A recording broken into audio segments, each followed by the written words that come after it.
তো আমাদের হচ্ছে যে দুইটা টপিক আছে, একটাকে বলা হইতেছে গ্লিসারিন, গ্লিসারিন ও ফেনল, গ্লিসারিন ও ফেনল।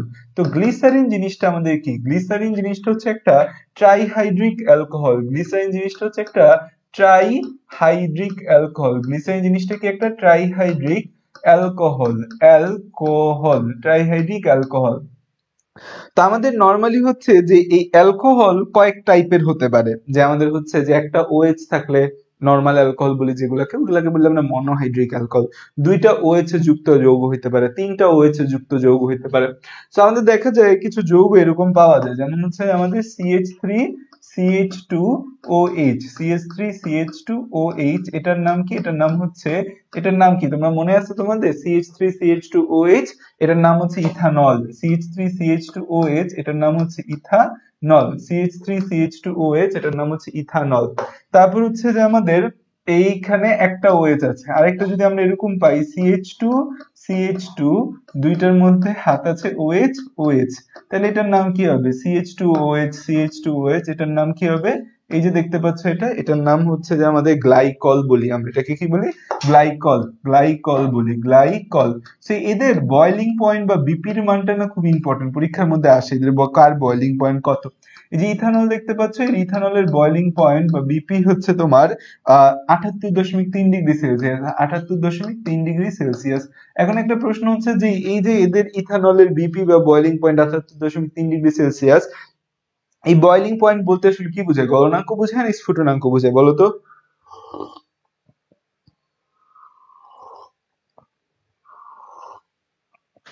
বয়লিং পয়েন্ট বলতে কিন্তু আমাদের কি বোঝায়? স্ফুটনাঙ্ক বোঝায়, কারণ এরা তরল। তো গ্লাইকলের বয়লিং পয়েন্ট যেটা, গ্লাইকলের বয়লিং পয়েন্ট হচ্ছে 190 degree Celsius, 197 degree Celsius, 197 degree Celsius, 197 degree Celsius.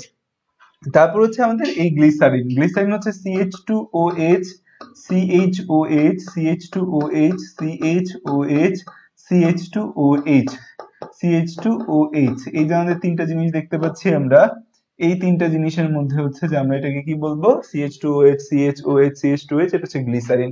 তা আমরা যেটা নিয়ে মূলত পড়ি সেটা হচ্ছে গ্লিসারিন। এই গ্লিসারিনটা আমাদের জন্য খুব গুরুত্বপূর্ণ একটা ম্যাটেরিয়াল, বা আমরা কেন এটাকে ইম্পর্টেন্স দিয়ে পড়তেছি, কারণ শীতকালে আমাদের গ্লিসারিন দরকার হয়। কি করি আমরা শীতকালে গ্লিসারিন দিয়ে? হাত পায়ে গ্লিসারিন মাখি, তাই না? সেই জন্য আমাদের গ্লিসারিন দরকার, যে হাত পায়ে গ্লিসারিন মাখার জন্য গ্লিসারিন দরকার হয়।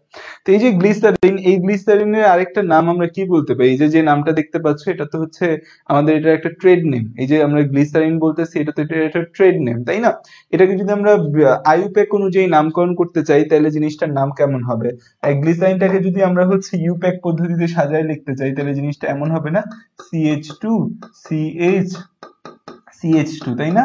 নরমালি সাজায় লিখলে কিন্তু এভাবেও লেখা যায়। তো এটার আইইউপ্যাক নামকরণ যদি করতে চাই, তাহলে আমরা দেখতে পাই প্রধান শিকল হচ্ছে এইটা, তাই না? প্রধান শিকল হচ্ছে এইটা। এই প্রধান শিকল কয় কার্বন বিশিষ্ট? 3 কার্বন বিশিষ্ট, এবং প্রতি কার্বনে হচ্ছে একটা করে ওয়েজ যুক্ত আছে। তো 3 কার্বন বিশিষ্ট বলে একে আমরা কি বলতে পারি? প্রোপেন। এটাকে বলতে পারি আমরা প্রোপেন, প্রোপেন, প্রোপেন 1, প্রোপেন 1 2 3, তিনটার মধ্যে তিনটা অল আছে, প্রোপেন 1 2 3 ট্রাই অল। প্রোপেন 1 2 3 কি? Propane 1 2 3 try all. এটা হচ্ছে যে আমাদের কি গ্লিসারিনের সংকেত, যে প্রোপেন 1 2 3 ট্রাই অল, এটা হচ্ছে আমাদের গ্লিসারিন এর। গ্লিসারিনের এটা তো বাণিজ্যিক নাম, এটা হচ্ছে ইউপ্যাক নাম আমরা বলতে পারি গ্লিসারিনের। এই যে গ্লিসারিন আছে, এই গ্লিসারিনটা আমাদের হচ্ছে মোটামুটি গ্লিসারিনের প্রস্তুতি, শনাক্তকারী বিক্রিয়া, এগুলা মাঝে মাঝে পরীক্ষার মধ্যে আমাদের আসে। নর্মালি আমাদের গ্লিসারিন যে আছে, এই গ্লিসারিন প্রস্তুত হয় একটা অদ্ভুত উপায়ে। সেটা হচ্ছে যে সাবান তৈরি করা হয়। আমার এখনো মনে আছে, আমি ছোটবেলায় আমরা একটা বাসায় থাকতাম, সেই বাড়ির নিচের বিল্ডিং, মানে ওই বাড়ির নর্মালি বাংলাদেশে কি হয়, বাংলাদেশে তো হচ্ছে যে নিচতলা ভাড়া হইতে চায় না সহজে। তো এই নিচতলায় আমরা যে বাসাটা থাকতাম, ওটা মানে ক্লাস 5 6 এ পড়ি যখন আমি, তখন তো ওই বাসার নিচতলায় হচ্ছে যে একটা সাবানের ফ্যাক্টরি ছিল। তো ওই সাবানের ফ্যাক্টরি, নিচে 2 রুমের সাবানের ফ্যাক্টরি, ওই স্যান্ডেলিনা সাবান আছে না, হ্যাঁ স্যান্ডেলিনা সাবানের ফ্যাক্টরি ছিল। তো এখানে ওরা স্যান্ডেলিনা সাবান বিক্রি করতো, একই সাথে হচ্ছে স্যান্ডেলিনা গ্লিসারিন বিক্রি করতো। সাবান থেকে গ্লিসারিন তৈরি হইতো এখানে। তো সাবানের একটা উপজাত হিসাবে কিন্তু গ্লিসারিন পাওয়া যায় আমাদের। তো হচ্ছে এইটা হচ্ছে বেসিক কথা। এখন হচ্ছে গ্লিসারিন প্রস্তুতি, গ্লিসারিন প্রস্তুতি আমাদের, গ্লিসারিন আমরা কিভাবে তো প্রস্তুত করতে পারি। তো গ্লিসারিন প্রস্তুতি, আমরা গ্লিসারিন কিভাবে প্রস্তুত করতে পারি? গ্লিসারিন প্রস্তুতি,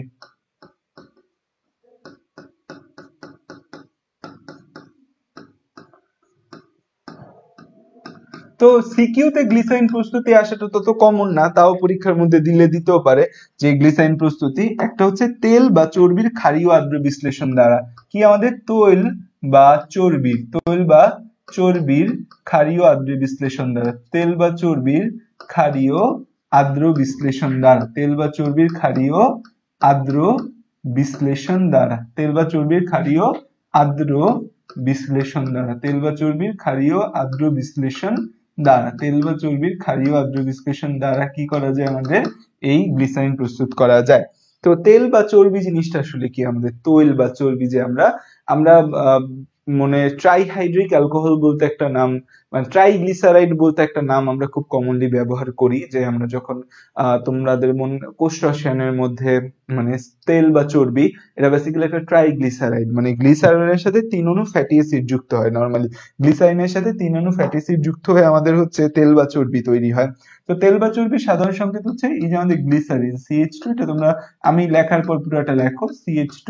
তো আমাদের নরমালি এটা হচ্ছে গ্লিসারিন, তাই না, OH। তো এই যে আমাদের তেল বা চর্বি এরকম বেসিক্যালি হচ্ছে যে আমাদের কি দিয়ে তৈরি জানো, তেল বা চর্বি।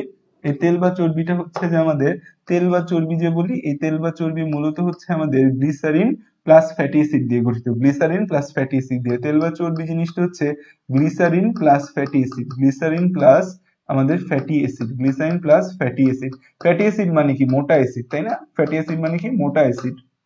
মানে আমাদের নরমালি কার্বক্সিলিক অ্যাসিডের বড় চেইনযুক্ত কার্বক্সিলিক অ্যাসিড গুলোকে আমরা ফ্যাটি অ্যাসিড বলি। তো এই এইচটাকে প্রতিস্থাপিত করে এখানে কি যুক্ত হয়, এখানে হচ্ছে যে আমাদের একটা ফ্যাটি অ্যাসিড যুক্ত হয়। সেই ফ্যাটি অ্যাসিডটাকে আমরা এখানে আমাদের কি যুক্ত, একটা ফ্যাটি অ্যাসিড যুক্ত হয়। তো ফ্যাটি অ্যাসিডটাকে আমরা OCR দিয়ে ইন্ডিকেট করি, OCR, ঠিক আছে। তো এখানে একটা ফ্যাটি অ্যাসিডের মূলক এখানে যুক্ত হচ্ছে OCR। আর দিয়ে কি বুঝে, অ্যালকাইল গ্রুপ। এটা মানে হচ্ছে যে কোনো কিছু অ্যালকাইল গ্রুপ হিসেবে আমাদের বসতে পারে, তাই না, যে কোনো কিছু অ্যালকাইল গ্রুপ হিসেবে বসতে পারে। তো এই বিক্রিয়াটা কিন্তু অ্যাস্টারিফিকেশন বিক্রিয়া বলে। আমরা অ্যাস্টার বিক্রিয়া পড়ে আসছি, মনে আছে তোমাদের যে আমরা অ্যাস্টারিফিকেশন বিক্রিয়া পড়েছিলাম। অ্যাস্টারিফিকেশন বিক্রিয়া মনে থাকার কথা, যে অ্যাস্টারিফিকেশন বিক্রিয়া কি ছিল, আমাদের যে অ্যালকোহল এবং অ্যাসিড মিলে আমাদের অ্যাস্টারিফিকেশন হয়। যদি মনে না থাকে দেখে নিবা আজকে ক্লাস শেষে আবার। সেটা মূলত একটা অ্যাস্টার, কারণ এই গ্লিসারিনটা একটা অ্যালকোহল বলতে গেলে, যেহেতু OH আছে এবং তার সাথে একটা কার্বক্সিলিক অ্যাসিড যুক্ত হয়, তো এটাকে আমরা কি বলতে পারি, একটা অ্যাস্টার বলতে পারি। এটার সাথে আমাদের 3 অণু সোডিয়াম হাইড্রোক্সাইড যুক্ত হয়। 3 অণু কি যুক্ত হয়, 3 অণু সোডিয়াম হাইড্রোক্সাইড যুক্ত হয়, এবং 3 অণু সোডিয়াম হাইড্রোক্সাইড যুক্ত হয়ে এখানে কি তৈরি হয়, 3 অণু সোডিয়াম হাইড্রোক্সাইড যুক্ত হয়ে এখানে এই RCO, এখানে আমাদের তৈরি হয় এই OH-টা। এই OH-টা হচ্ছে এই জায়গায় গিয়ে বসে যায়, এই পুরো জায়গাটায়, মানে এইটা পুরাটাকে প্রতিস্থাপিত করে এই জায়গাটায় OH বসে, এই পুরাটা যে আছে এটাকে প্রতিস্থাপিত করে এই জায়গায় OH বসে যায়। আমাদের হচ্ছে কি বসে যায়, যে CH2OH, তারপর হচ্ছে আমাদের CH2OH, আর এপাশে হচ্ছে যে আমাদের এই OH বসে গেল এখানে, আর এখানে কি কি আছে, RCOO,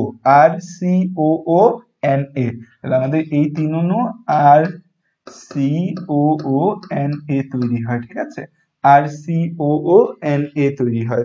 তো এইটা হচ্ছে যে আমাদের গ্লিসারিন, এটা হচ্ছে আমাদের গ্লিসারিন, আর এটা হচ্ছে আমাদের কি, এই যে পাশে যেটা দেখতে পাচ্ছি এটা হচ্ছে আমাদের সাবান। এটা কি আমাদের, এইটাই হচ্ছে আমাদের সাবান, ঠিক আছে। মূলত এটা সোডিয়াম স্টিয়ারেট হয়, কারণ এখানে ফ্যাটি অ্যাসিড হিসাবে মূলত স্টিয়ারিক অ্যাসিডটা বসে। এই যে আমাদের তেল বা চর্বিতে গ্লিসারিনের সাথে ফ্যাটি অ্যাসিডের রূপে যে ফ্যাটি অ্যাসিডটা থাকে সেটা মূলত হচ্ছে স্টিয়ারিক অ্যাসিড, সেটা মূলত কি, স্টিয়ারিক অ্যাসিড। ফ্যাটি অ্যাসিড যেটা থাকে সেটা মূলত কোন অ্যাসিড, সেটা হচ্ছে মূলত স্টিয়ারিক অ্যাসিড। ফ্যাটি অ্যাসিড যেটা থাকে সেটা মূলত কোন ধরনের অ্যাসিড, সেটা হচ্ছে স্টিয়ারিক অ্যাসিড। তাহলে হচ্ছে তেল বা চর্বির ক্ষারীয় আদ্র বিশ্লেষণ, এটা ক্ষার দিয়ে আমরা এটাকে ভাঙলাম, আদ্র বিশ্লেষণ করলাম, আমরা হচ্ছে গ্লিসারিন প্লাস হচ্ছে সাবান পেলাম। তো এটা কি আমাদের একটা, এটা হচ্ছে আমাদের একটা ফ্যাটি অ্যাসিড ছিল, মানে এটা ছিল আমাদের তৈল বা চর্বি। তৈল বা চর্বি জিনিসটা আসলে আমাদের কি, তেল বা চর্বি জিনিসটা হচ্ছে একটা অ্যাস্টার। কিসের অ্যাস্টার, অ্যালকোহল আর কার্বক্সিলিক অ্যাসিডের অ্যাস্টার। তো এটাকে আদ্র বিশ্লেষণ করলে আমরা আবার একটা অ্যালকোহল পাই, এবং এখান থেকে একটা কার্বক্সিলিক অ্যাসিডের সোডিয়াম লবণ পাই। তো সাবানটা মূলত আমাদের এখানে নরমালি ফ্যাটি অ্যাসিড হিসেবে এখানে স্টিয়ারিক অ্যাসিড থাকে, এই জন্য সাবান যে আছে, সাবানটা ফ্যাটি অ্যাসিডের সাথে সোডিয়াম যুক্ত হয় যখন, তখন তাকে আমরা বলি সোডিয়াম স্টিয়ারেট। এই সাবানটার কেমিক্যাল সংকেত হচ্ছে সোডিয়াম স্টিয়ারেট, ঠিক আছে।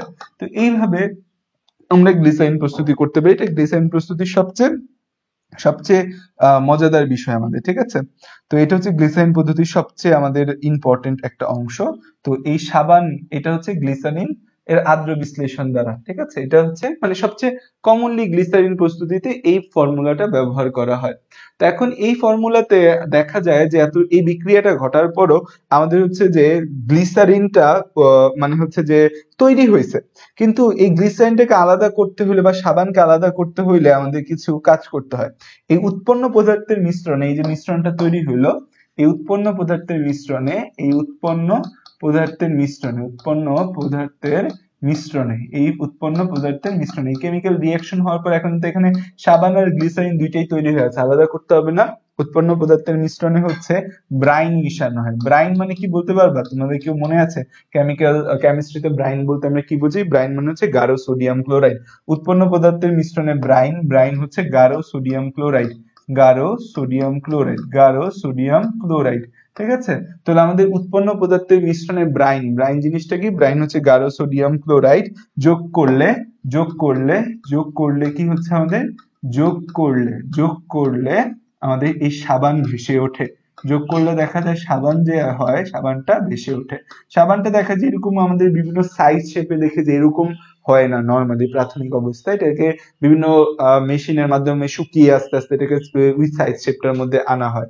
সাবান ভেসে ওঠে, সাবানটা কি হয়? ভেসে ওঠে। তাহলে হচ্ছে যে আমরা দেখতে পাচ্ছি যে উৎপন্ন পদার্থের মিশ্রণে ব্রাইন যোগ করলেই সাবানটা ভেসে ওঠে।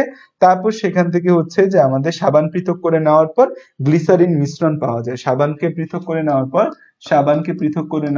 সাবানকে আমরা যদি পৃথক করে নিই, পৃথক করে নিলে গ্লিসারিনের মিশ্রণ পাওয়া যায়। যে মিশ্রণটাকে বলে স্পেন্ট লাইম। গ্লিসারিন মিশ্রণ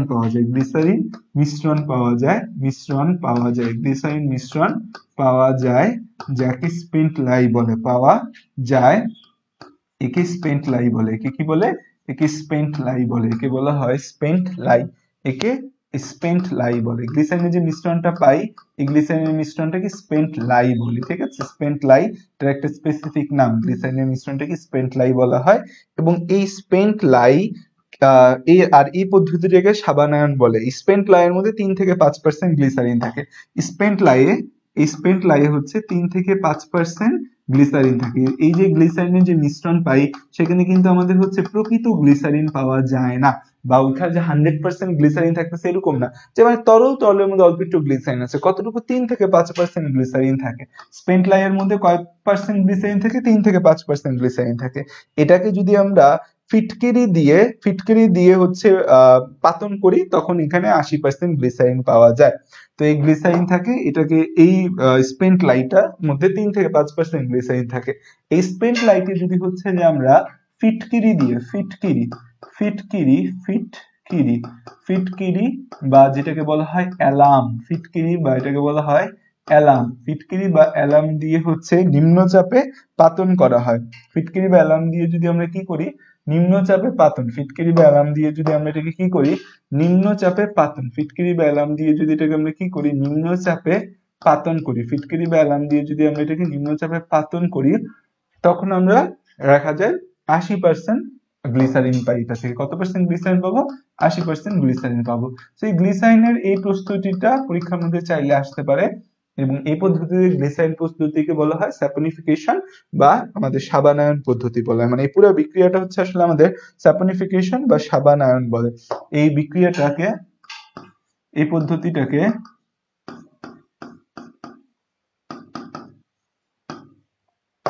কি বলা হয়? স্যাপনিফিকেশন বা সাবানায়ন।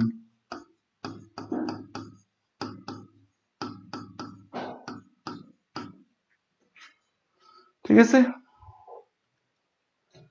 আচ্ছা, এই অ্যালাম বা ফিটকিরি সংকেতটা একটু মনে রাখবা। কেমিস্ট্রিতে এসব ছোট ছোট সংকেত মনে রাখা খুব গুরুত্বপূর্ণ।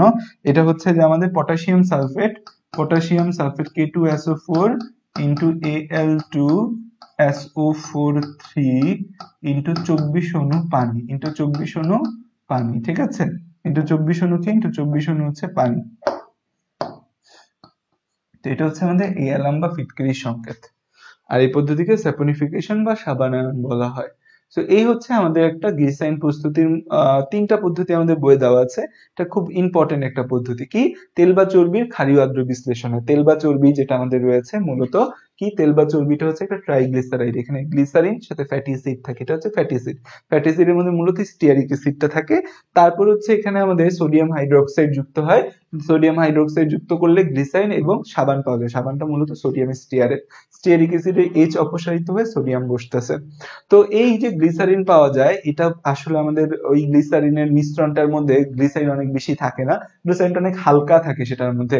উৎপন্ন পদার্থের এই মিশ্রণটাকে গাঢ় সোডিয়াম ক্লোরাইড মানে লবণ যুক্ত করলে দেখা যায় আমরা সাবানটা ভেসে ওঠে। সাবানকে পৃথক করে গ্লিসারিনের যে মিশ্রণ পাওয়া যায় তাকে স্পেন্ট লাই বলে। সেই স্পেন্ট লাই মাত্র 3 থেকে 5% গ্লিসারিন আছে, যেটাকে নিম্নচাপে পাতন করে যদি আমরা ফিটকিরি বা অ্যালার্ম দিয়ে সেখান থেকে আমরা 80% গ্লিসারিন পাবো। সেখান থেকে আমরা কত পার্সেন্ট গ্লিসারিন পাবো? সেখান থেকে আমরা 80% গ্লিসারিন পাবো। ঠিক আছে? তো এইটা মনে রাখলেই চলবে। আরো 2-3টা তোমার হচ্ছে যে ইয়া দেওয়া আছে, আমার কাছে মনে হয় না সেগুলো মনে রাখার দরকার আছে। আর অর্গানিক অনেক বড়, সব তুমি মনে রাখা পারবা না। সো গ্লিসারিনের এই প্রস্তুতিটাই তুমি মনে রাখবা, পরীক্ষায় যদি আসে এটাই আসবে। গ্লিসারিনের প্রস্তুতির পর যে জিনিসটা ইম্পর্টেন্ট সেটা হচ্ছে গ্লিসারিন শনাক্তকরণ। গ্লিসারিন শনাক্তকরণ, গ্লিসারিন শনাক্তকরণও তোমাদের বইয়ে 2-1টা পদ্ধতি দেওয়া থাকলেও আমি জাস্ট একটা শনাক্তকরণই মনে রাখতে বলি, সেটা খুব গুরুত্বপূর্ণ। সেটা হচ্ছে গ্লিসারিন শনাক্তকরণ। গ্লিসারিন শনাক্তকরণ, গ্লিসারিন শনাক্তকরণ, গ্লিসারিন শনাক্তকরণ, গ্লিসারিন শনাক্তকরণ। এই যে গ্লিসারিন শনাক্তকরণ যে আমাদের রয়েছে, গ্লিসারিন শনাক্তকরণ, গ্লিসারিন শনাক্তকরণ, গ্লিসারিন শনাক্তকরণ। গ্লিসারিন শনাক্তকরণের যে একটা বিক্রিয়া আমরা দেখি সেটাকে বলি হচ্ছে আমরা শনাক্তকরণের একটা টেস্ট যেটা করি সেটা হচ্ছে অপসারণ বিক্রিয়া, অপসারণ বিক্রিয়া বা অ্যাক্রোলিন টেস্ট, অপসারণ বিক্রিয়া বা অ্যাক্রোলিন টেস্ট, অপসারণ বিক্রিয়া বা অ্যাক্রোলিন টেস্ট, অপসারণ বিক্রিয়া বা এটাকে আমরা কি বলতেছি? Acrolein test. অপসারণ বিক্রিয়া বা এটাকে কি বলি? Acrolein test. অপসারণ বিক্রিয়া বা এটাকে কি বলছি আমরা? অ্যাক্রোলিন টেস্ট বলি। এখানে কি করা হয় যে একটা গ্লিসারনকে পটাশিয়াম বাইসালফেট দিয়ে যদি বা পটাশিয়াম হাইড্রোজেন সালফেটের উপস্থিতিতে উচ্চ তাপমাত্রায় উত্তপ্ত করলে, নরমালি হচ্ছে এই ধরো আমাদের গ্লিসারিন, এটা হচ্ছে আমাদের একটা গ্লিসারিন CH2OH,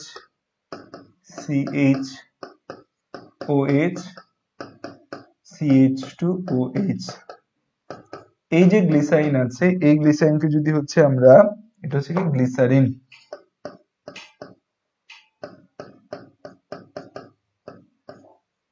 গ্লিসারিনকে যদি হচ্ছে যে আমরা উত্তপ্ত করি পটাশিয়াম বাইসালফেট দিয়ে, পটাশিয়াম বাইসালফেট দিয়ে যদি গ্লিসারিনকে উত্তপ্ত করি তাহলে আমরা হচ্ছে কি পাবো? আমরা হচ্ছে অ্যাক্রোলিন। তা এখন দেখা যায় সেখানে আমাদের 2 অণু পানি অপসারিত হবে জায়গা থেকে। এখান থেকে কয় অণু পানি অপসারিত হবে? 2 অণু পানি অপসারিত হবে, 2 অণু পানি অপসারিত হবে। তাই 2 অণু পানি অপসারিত হলে কি হবে? এখান থেকে OH চলে গেল, এখান থেকে H চলে গেল, এখান থেকে ধরো OH চলে গেল, এখান থেকে H চলে গেল, তাহলে তো বেশি কিছু থাকলো না। তাহলে হচ্ছে আমাদের উপর থেকে থাকে আমাদের কি? আমাদের হচ্ছে, তো তাহলে উপরে কি থাকতেছে? উপরে OH আর H চলে গেলে আমাদের কি থাকে? আচ্ছা, এই জিনিসটাকে 2 অণু পানি, আমাদের হচ্ছে যে পানি সরে যাবে 2 অণু। তো 2 অণু পানি সরে গেলে কার মধ্যে কি থাকে? তো এখানে একটু বুঝে শুনে রাখতে হবে, সব সরায় দিলে তো সব জায়গা থেকে সবসময় হবে না। তো আমাদের 2 অণু পানি অপসারণ হওয়ার পর এখান থেকে আমাদের কি কি থাকতে পারে? 2 অণু পানি মানে কি? 4টা হাইড্রোজেন আর 2টা অক্সিজেন। তো এখান থেকে এই জিনিসটাকে যদি তুমি সরাও, এখান থেকে যদি তুমি সরাও তাহলে 2টা হাইড্রোজেন আর 2টা অক্সিজেন তোমার সরলো, 2টা হাইড্রোজেন এবং 2টা অক্সিজেন তোমার এখান থেকে সরলো। এতটুকু সরাইতে পারলে। আর এই জায়গা থেকে তুমি কি করতে পারো? এখান থেকে একটা হাইড্রোজেন আর এখান থেকে একটা হাইড্রোজেন, 2টা হাইড্রোজেন সরাই দিতে পারো। তাহলে কি থাকতেছে এখানে? এখানে থাকতেছে হচ্ছে আমাদের উপরে থাকতেছে CH2, তারপর হচ্ছে যে আমাদের একটা বন্ধন চলে গেছে, এই জন্য এটাকে দ্বিবন্ধন দিয়ে দিতে পারো CH। তারপর হচ্ছে যে আমাদের এখানে CH2OH, এখান থেকে একটা হাইড্রোজেন আর এখান থেকে একটা হাইড্রোজেন অপসারণ করলে তাহলে CHO থাকতেছে, CH2 double bond CH, CHO। তাহলে দেখো আমাদের জিনিসটা কিন্তু এটাই হচ্ছে, মানে এখান থেকে 2 অণু পানি অপসারণ করলে গ্লিসারিন থেকে এইটা তৈরি হয়। তো এইটা হচ্ছে আমাদের অ্যাক্রোলিন। এই পদার্থটার নাম হচ্ছে অ্যাক্রোলিন। এই কেমিক্যাল, এই পদার্থটার নাম কি? এই পদার্থটার নাম হচ্ছে অ্যাক্রোলিন। এই পদার্থটার নাম হচ্ছে অ্যাক্রোলিন। ঠিক আছে, এই পদার্থটার নাম কি? অ্যাক্রোলিন। এই অ্যাক্রোলিনটা খুব তীব্র দুর্গন্ধযুক্ত একটা পদার্থ।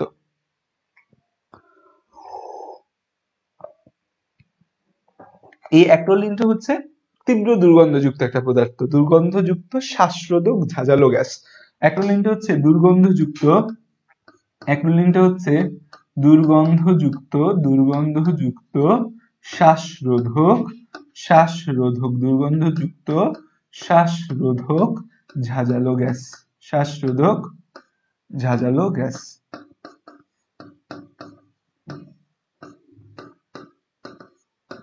ঠিক আছে, এই হচ্ছে আমাদের কথা, গ্লিসারিন শনাক্তকরণ। দেখো এতটুকু বুঝছো কিনা? গ্লিসারিন থেকে এতটুকুই যদি জানো তোমার জন্য এনাফ, আর বেশি কিছু লাগবে না। বিক্রিয়াটা খেয়াল করে দেখো, বিক্রিয়াটা হচ্ছে একটা অপসারণ বিক্রিয়া। এখান থেকে কি হবে? এখনো পানি অপসারিত হবে। এখান থেকে কি হবে? এখনো পানি অপসারিত হবে। পটাশিয়াম বাইসালফেট দিয়ে গ্লিসারিনকে যদি আমরা গ্লিসারিনের সাথে পটাশিয়াম বাইসালফেট যুক্ত করে যদি একে উত্তপ্ত করি, এখান থেকে এখনো পানি অপসারিত হবে। এখন গ্লিসারিনের মধ্যে কি আছে খেয়াল করো, CH2OH, তারপরে আছে হচ্ছে আমাদের CHOH, তারপরে আছে হচ্ছে আমাদের CH2OH, এটা হচ্ছে আমাদের গ্লিসারিন। এখন পানি অপসারণ হবে, 2 অণু পানি অপসারিত হবে। কয় অণু? 2 অণু পানি অপসারিত হবে। তাহলে 4টা হাইড্রোজেন আর 2টা অক্সিজেন অপসারিত হবে। তাহলে 4টা হাইড্রোজেন অপসারণ করো, একটা অক্সিজেন অপসারণ করলা, এখান থেকে একটা হাইড্রোজেন অপসারণ করলে, এখান থেকে একটা হাইড্রোজেন অপসারণ করলা, 3টা হাইড্রোজেন অপসারণ হলো। আর এই জায়গা থেকে আরেকটা হাইড্রোজেন অপসারণ করে দাও, এখান থেকে বা এখান থেকে যে কোনো এক প্রান্ত থেকে একটা হাইড্রোজেন অপসারণ করো তোমার মন মতো। ধরো এখান থেকে একটা হাইড্রোজেন অপসারণ করলা, তাহলে কয়টা হাইড্রোজেন অপসারিত হলো? 4টা হাইড্রোজেন অপসারিত হলো। 2টা অক্সিজেন অপসারণ করো, এখান থেকে একটা অক্সিজেন অপসারণ করো, 2টা অক্সিজেন অপসারণ করো, এখান থেকে একটা করো, এখান থেকে একটা করো। ঠিক আছে, তাইলে দেখো যে আমরা সবকিছু অপসারণ করছি। এখন বিক্রিয়াটাকে সমতা করার জন্য কি লাগবে? বিক্রিয়াটা কিন্তু সমতা করতে হবে। সমতা করার জন্য দেখো এই কার্বনের হাত কয়টা? 2টা, আর একটা 3টা হাত হয়ে গেছে, এখানে একটা হাত দিলে 4টা হাত হয়ে যাবে। এই কার্বনের হাত 2টা, 3টা, 4টা হয়ে গেল। এই কার্বনের হাত 1টা, 2টা, 3টা, এখানে ডাবল বন্ড দিলে 4টা হাত হয়ে গেল। ঠিক আছে, এই যৌগটাই তৈরি হয়েছে যেটার নাম হচ্ছে অ্যাক্রোলিন। ঠিক আছে, 4টা যৌগ আমাদের অপসারিত হলে, 4টা পরমাণু বা মূলক অপসারিত হওয়ার কারণে 2টা পাই বন্ধন তৈরি হয়েছে আমাদের এখানে। তো এইটা হচ্ছে গ্লিসারিন থেকে আমাদের মনে রাখার মতো ইম্পর্টেন্ট জিনিস। এতটুকু অংশ যদি গ্লিসারিন থেকে মনে রাখো, ইনশাল্লাহ তোমার জন্য সহজ হয়ে যাবে, পরীক্ষা তোমার জন্য কঠিন হবে না। এখন আসো আমাদের গ্লিসারিনের পর ফেনল। আমি কি তোমাদের ফেনল পড়াইছিলাম? কারণ ফেনল অনেক ইম্পর্টেন্ট, ফেনল পড়াই নেই আমি এখনো, এটা কেমন জানি ভাবতে কষ্ট হচ্ছে। ফেনল কি আমি তোমাদের পড়াইছিলাম কি পড়াইনি? যাদের খাতা আছে একটু চেক করে দেখো তো, ফেনল কি পড়ানো হয়েছিল কি ফেনল পড়ানো হয়নি? Phenol, phenol, phenol. এই ফেনল যে আছে, এই ফেনলের আরেকটা নাম হচ্ছে কার্বলিক অ্যাসিড। ফেনলের আরেকটা নাম হচ্ছে কার্বলিক অ্যাসিড, কার্বলিক অ্যাসিড। ফেনলের আরেকটা নাম কি? ফেনলের আরেকটা নাম হচ্ছে কার্বলিক অ্যাসিড। ফেনলের আরেকটা নাম কি? ফেনলের আরেকটা নাম হচ্ছে কার্বলিক অ্যাসিড। ফেনলের আরেকটা নাম কি? ফেনলের আরেকটা নাম হচ্ছে কার্বলিক অ্যাসিড। ফেনলের আরেকটা নাম কি? ফেনলের আরেকটা নাম হচ্ছে কার্বলিক অ্যাসিড। ফেনলের আরেকটা নাম কি? Carbolic acid. এটা সাবতারাইতে ব্যবহার করা হয়।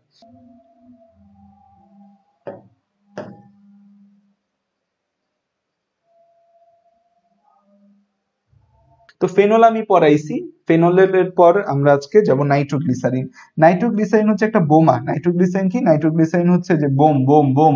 ঠিক আছে, তো এখানে আমাদের কি হয় যে এই যে আমাদের গ্লিসারিন, এই যে আমাদের গ্লিসারিন ছিল CH2OH, CHOS, তাহলে ফেনল পড়ায় ফেললে তো আমাদের আর কিছু বাকি নেই। এই জন্য আমি বলছিলাম যে অর্গানিক শেষ, যে আমাদের আর কিছুই বাকি নেই ফেনল পড়ায় ফেললে। তাহলে CH2OH, CHOH, CH2OH, এই যে আমাদের তিনটার OH সরায়া এখানে নাইট্রো মূলক যদি বসানো হয়, এখানে নাইট্রো মূলক যদি আমরা বসাই, নাইট্রো মূলক যদি আমরা বসাই, তখনই সেটাকে আমরা বলি নাইট্রোগ্লিসারিন। তখনই সেটাকে আমরা বলি নাইট্রোগ্লিসারিন। এই নাইট্রোগ্লিসারিন হচ্ছে আমাদের খুব ইম্পর্টেন্ট একটা কেমিক্যাল, নাইট্রোগ্লিসারিন, নাইট্রোগ্লিসারিন, নাইট্রোগ্লিসারিন। এই নাইট্রোগ্লিসারিন থেকে তোমরা কি মনে রাখতে পারো পরীক্ষার জন্য? এই নাইট্রোগ্লিসারিনটা হচ্ছে যে আমাদের বর্ণহীন তেল জাতীয় পদার্থ এবং ডিনামাইট তৈরিতে ব্যবহার হয়। নাইট্রোগ্লিসারিনটা আমাদের কি? একটা বর্ণহীন, এটা কি? বর্ণহীন তৈল জাতীয় পদার্থ, বর্ণহীন তৈল জাতীয় পদার্থ, বর্ণহীন তৈল জাতীয় পদার্থ, বর্ণহীন তৈল জাতীয় পদার্থ, বর্ণহীন তৈল জাতীয় পদার্থ, এবং হচ্ছে একই সাথে বর্ণহীন তৈল জাতীয় পদার্থ। এবং আরেকটা ইম্পর্টেন্ট কথা কি, এরা হচ্ছে বিস্ফোরক, ডিনামাইট তৈরিতে ব্যবহার হয়। ডিনামাইট, ডিনামাইট কে আবিষ্কার করছে বলতে পারবা? ডিনামাইট তৈরিতে ব্যবহার হয়, ডিনামাইট তৈরিতে ব্যবহার হয়, ডিনামাইট তৈরিতে ব্যবহার হয়, ডিনামাইট তৈরিতে ব্যবহৃত হয়, ডিনামাইট তৈরিতে কি হয়, ব্যবহৃত হয়। ডিনামাইট কে তৈরি করছে বলতো? ডিনামাইট আবিষ্কার করছে কে? আলফ্রেড নোবেল সাহেব আবিষ্কার করছে ডিনামাইট, ঠিক আছে। এবং এই আলফ্রেড নোবেল সাহেব ডিনামাইট আবিষ্কার করছিল হচ্ছে যে ভালো কাজে, কিন্তু পরবর্তীতে তিনি দেখতে পায় যে ডিনামাইট এত বেশি হচ্ছে মানুষের ক্ষতি করার জন্য ব্যবহার হচ্ছে, পরবর্তীতে তিনি হচ্ছে যে এই ডিনামাইট শিল্প থেকে বা ওনার আয় উপার্জন যা আছে সবকিছু থেকে তিনি হচ্ছে যে একটা পুরস্কার দেওয়া শুরু করলেন, যে যারা শান্তির জন্য কাজ করবে, সায়েন্টিফিক রিসার্চ গুলা মানব কল্যাণে ব্যবহার করবে, তাদেরকে পুরস্কার দেওয়া শুরু করে। তো এই যে ডিনামাইটের ব্যবহার খুব খুব গুরুত্বপূর্ণ। ডিনামাইট তৈরিতে কোনটা ব্যবহার হয়, এটা মেডিকেল অ্যাডমিশন টেস্টে একবার আসছে। এই ডিনামাইটের ব্যবহারটা খুব গুরুত্বপূর্ণ তোমাদের পরীক্ষার জন্য। ডিনামাইটের ব্যবহার কি কি কাজে ডিনামাইট ব্যবহার হয় বা কিভাবে আমরা ডিনামাইট ব্যবহার করতে পারি। ডিনামাইটের ব্যবহারের মধ্যে এক নম্বরে হচ্ছে তেলের খনি সন্ধান কাজে। এক নম্বর কথা হচ্ছে তেলের খনি বেসিক্যালি ডিনামাইটটা খনি সন্ধান কাজেই ব্যবহার করা হয়েছে। দেখা যায় যে নর্মালি হচ্ছে একটা গর্ত করতে অনেক টাইম লাগে, সেখানে যদি তুমি ডিনামাইট বসে বোমা ফাটাও তাহলে অনেক বড় একটা গর্ত তৈরি হয়ে যায়, যেটা তৈরি করতে তোমার অনেক দিন লাগবে, সেটা বোমা ফাটায় তুমি খুব সহজেই করতে পারতেছো, তাই না? এই তেলের খনি সন্ধান কাজে আধুনিক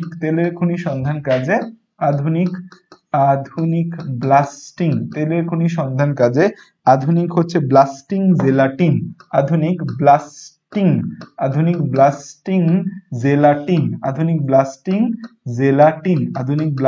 জেলাটিন ও কর্ডাইট তৈরিতে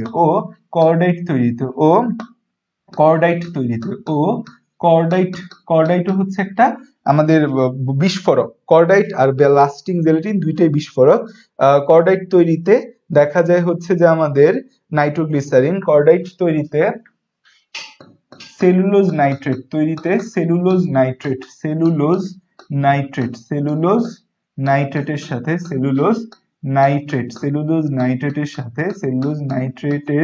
সাথে আমাদের হচ্ছে আমাদের এই নাইট্রোগ্লিসারিন মেশানো হয়। সেলুলোজ নাইট্রেটের সাথে হচ্ছে নাইট্রোগ্লিসারিন মেশানো হয়। নাইট্রোগ্লিসারিন মেশানো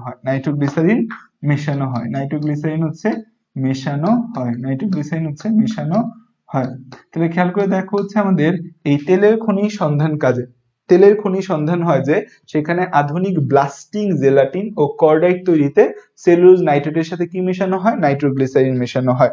তারপর হচ্ছে হৃদরোগের ওষুধ রূপে দেখা যায় হার্টের চিকিৎসায় ওষুধ রূপে নাইট্রোগ্লিসারিন ব্যবহার হয়। তোমাদের বাবা মা বা বাসায় কেউ নিডোকার্ড খায় কিনা আমি জানি না, নিডোকার্ড ওষুধটার কেমিক্যাল নাম দেখবে নাইট্রোগ্লিসারিন নাম আছে। তারপর হচ্ছে এটা স্প্রে হিসেবে ব্যবহার করা হয়, যখন প্রচন্ড বুক ব্যথা থাকে, এমআই যেটাকে আমরা বলি, সেই সময় আমরা ব্যবহার করতে পারি। তো হচ্ছে এই হৃদরোগের ওষুধ রূপে ব্যবহার হয়। এটা কি রূপে ব্যবহার হয়? হৃদরোগের ওষুধ রূপে ব্যবহার হয়। হৃদরোগের ওষুধ রূপে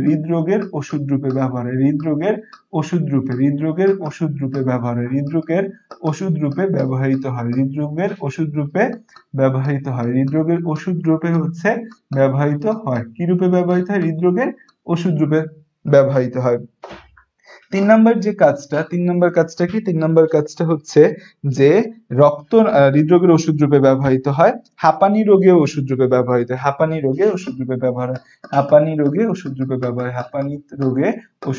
ব্যবহৃত হয়।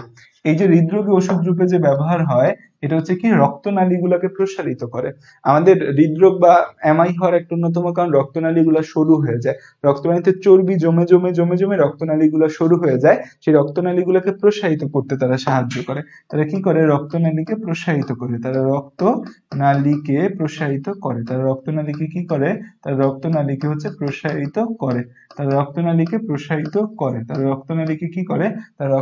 প্রসারিত করতেও তারা হেল্প করে। তো এটা হচ্ছে নাইট্রোগ্লিসারিনের কথা আমাদের। তাহলে নাইট্রোগ্লিসারিন রিলেটেড কথাবার্তা আমরা বুঝলাম। এখন হচ্ছে তেলে নাইট্রোগ্লিসারিনের ব্যবহার আমরা শিখতে পেরেছি কোথায় কোথায় নাইট্রোগ্লিসারিন ব্যবহার করা হয়। নাইট্রোগ্লিসারিন নিয়ে এর চেয়ে বেশি কথাবার্তা জানার আমি মনে করি না কোনো দরকার আছে। কিভাবে প্রস্তুত করে হ্যান ত্যান এসব জিনিস তোমার দরকার নেই। এতটুকু কথা যদি তুমি মনে রাখতে পারো তোমার জন্য মোর দেন এনাফ নাইট্রোগ্লিসারিন।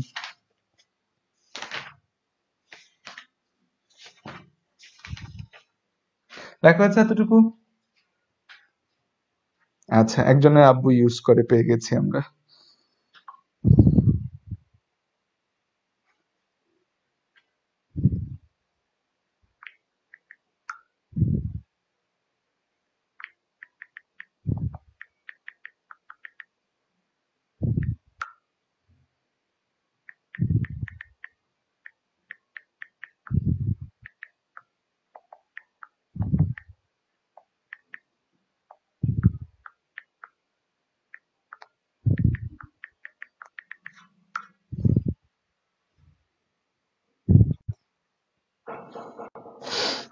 আচ্ছা, এরপর যেটা আসে সেটা হচ্ছে টিএনটি।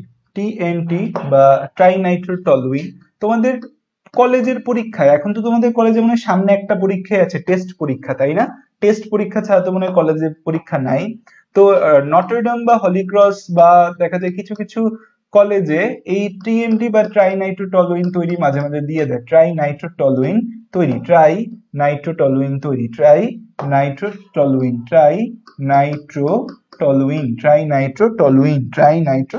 বা টিএনটি। এটা হচ্ছে খুব খুব ট্রাইনাইট্রোটলুইন। তো এটা হচ্ছে আমাদের খুব ওয়াইডলি ইউজড একটা বিস্ফোরক। এটাও বিস্ফোরক হিসেবে খুব ফেমাস। এটা হচ্ছে যে তোমার বেনজিন চক্র। ধরো এটা হচ্ছে আমাদের টলুইন হইতে গেলে তো প্রথম কথা ট্রাইনাইট্রোটলুইনের আগে আগে টলুইন হইতে হবে। এটা কি আমাদের টলুইন, তাই তো? এটা কি আমাদের টলুইন। এখন এই টলুইনের মধ্যে টলুইন এই টলুইনের 3টা জায়গায় নাইট্রো মূলক আছে, সেজন্য তো ট্রাইনাইট্রোটলুইন বলে। তো এই টলুইনে 2, 4, 6 এই 3টা পজিশনে নাইট্রো মূলক বসে। তাহলে এই 2 নম্বর পজিশনে একটা নাইট্রো মূলক বসে, 4 নম্বর পজিশনে একটা নাইট্রো মূলক বসে, 6 নম্বর পজিশনে একটা নাইট্রো মূলক বসে, ঠিক আছে? কারণ যেখানে আমাদের প্রথম মূলকটা আছে এটা 1 নম্বর কার্বন, তারপরটা হচ্ছে 2, তারপরটা হচ্ছে 3, তারপরটা 4, 5, 6, ঠিক আছে? ট্রাইনাইট্রোটলুইন আমরা দেখতে পাচ্ছি। তো এটাকে আমরা বলতে পারি 246 ট্রাইনাইট্রোটলুইন, 246 ট্রাইনাইট্রোটলুইন, 246 ট্রাইনাইট্রোটলুইন, টলুইন।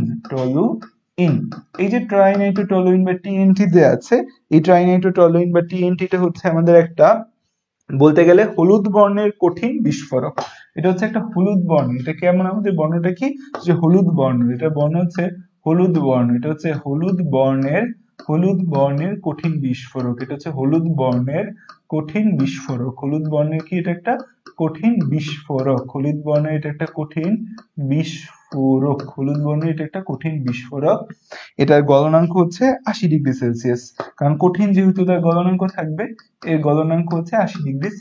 গলনাঙ্ক হচ্ছে 80°C হচ্ছে এর গলনাঙ্ক। তো এই টলুইন হচ্ছে যে আমাদের কিভাবে প্রস্তুত করা যায়, টলুইনের প্রস্তুতিটা পরীক্ষার মধ্যে দিতে পারে যে টলুইন প্রস্তুত করা হয় কিভাবে। তো টিএনটি প্রস্তুতির আগে আমরা এর হচ্ছে যে কিছু কাজের কথা, ব্যবহারটা পড়ে নিই এখানে, তারপর আমরা টিএনটি প্রস্তুতিটা দেখব।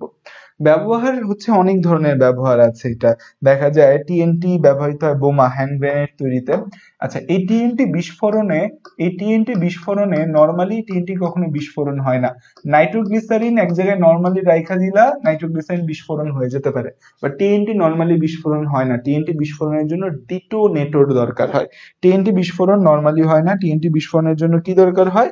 টিএনটি বিস্ফোরণের জন্য হচ্ছে ডিটোনেটর দরকার হয়। টিএনটি বিস্ফোরণের জন্য আমাদের কি দরকার হয়? ডিটোনেটর। টিএনটি বিস্ফোরণে হচ্ছে ডিটোনেটর প্রয়োজন হয়। ডিটোনেটর জিনিসটা কি? ছোটবেলায় টম এন্ড জেরি দেখতে না তোমরা? সেই টম এন্ড জেরিতে দেখা যাইতে হচ্ছে ধর এক জায়গায় বোমা আছে, একটা বোম আছে, জেরি কি করছে, টমের পিছনে একটা বোম লাগাই দিছে, লাগায় এরকম একটা জিনিস চাপতো, চাপার পর তারপর হচ্ছে বোমটা ফাটতো।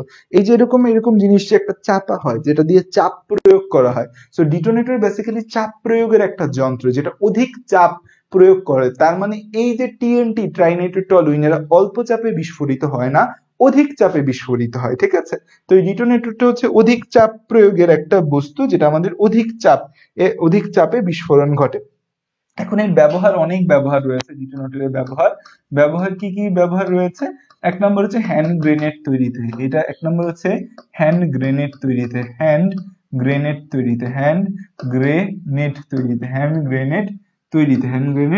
ব্যবহার হয়। কিসে ব্যবহার হয়? হ্যান্ড গ্রেনেড তৈরিতে ব্যবহার হয়। কিন্তু এই ব্যবহারে হ্যান্ড গ্রেনেড তৈরিতে সেনাবাহিনীর ব্যবহৃত বম শেলে, সেনাবাহিনী যে বম শেল ব্যবহার করে, সেখানে সেনাবাহিনীর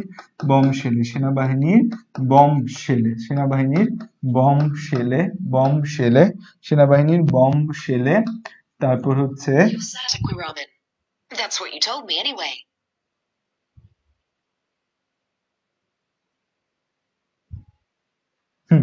তারপর হচ্ছে যে আমাদের আর কোথায় ব্যবহার হয়?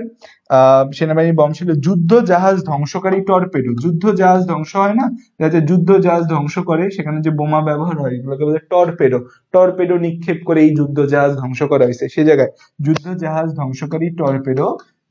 জাহাজ ধ্বংসকারী টর্পেডো, যুদ্ধজাহাজ ধ্বংসকারী, যুদ্ধজাহাজ ধ্বংসকারী টর্পেডো, যুদ্ধজাহাজ ধ্বংসকারী টর্পেডো, যুদ্ধজাহাজ ধ্বংসকারী টর্পেডোতে তারপর হচ্ছে যুদ্ধজাহাজ ধ্বংসকারী টর্পেডো, তারপর হচ্ছে এই টিএনটি আর অ্যামোনিয়াম নাইট্রেট মিলায়া, টিএনটি আর অ্যামোনিয়াম নাইট্রেট মিলায়া, TNT plus ammonium nitrate, TNT plus ammonium nitrate, TNT plus ammonium nitrate মিলে আমরা কি তৈরি হয়, এই দুইটা মিলে একটা জিনিস তৈরি হয়, সেটাকে বলে অ্যামাটল।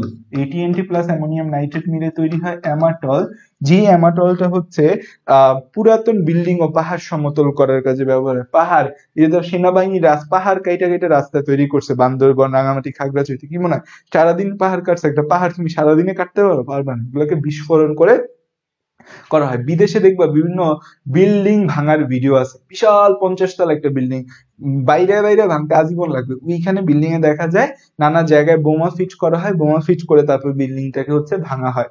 তো হচ্ছে অ্যামাটলটা হচ্ছে পাহাড় ও বিল্ডিং সমতলে ব্যবহার হয়, অ্যামাটলটা হচ্ছে পাহাড় ও বিল্ডিং, পাহাড় ও বিল্ডিং সমতল করতে ব্যবহার হয়, পাহাড় ও বিল্ডিং সমতল করে, অ্যামাটলটা পাহাড় ও বিল্ডিং সমতল করতে করে। ঠিক আছে, অ্যামাটলটা হচ্ছে পাহাড় ও বিল্ডিং সমতল করতে সাহায্য হয়। ঠিক আছে, এতটুকু লেখা শেষ করো।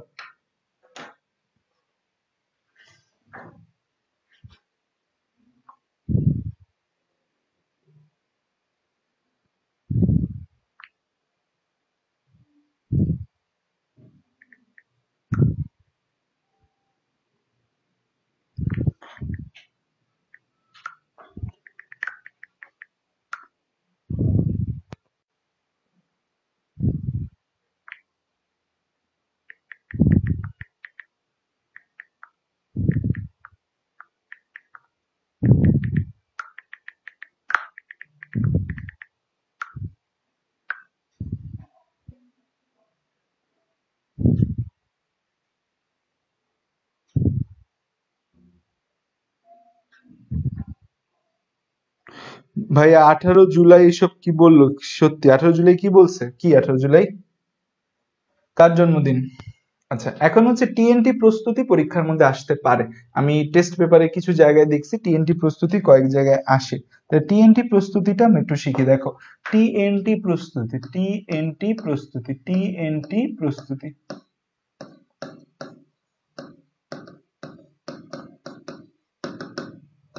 আচ্ছা খেয়াল করে দেখো, এই যে টিএনটি প্রস্তুতি যে আমাদের রয়েছে, টিএনটি প্রস্তুতিটা আমরা কি ভাবে করব।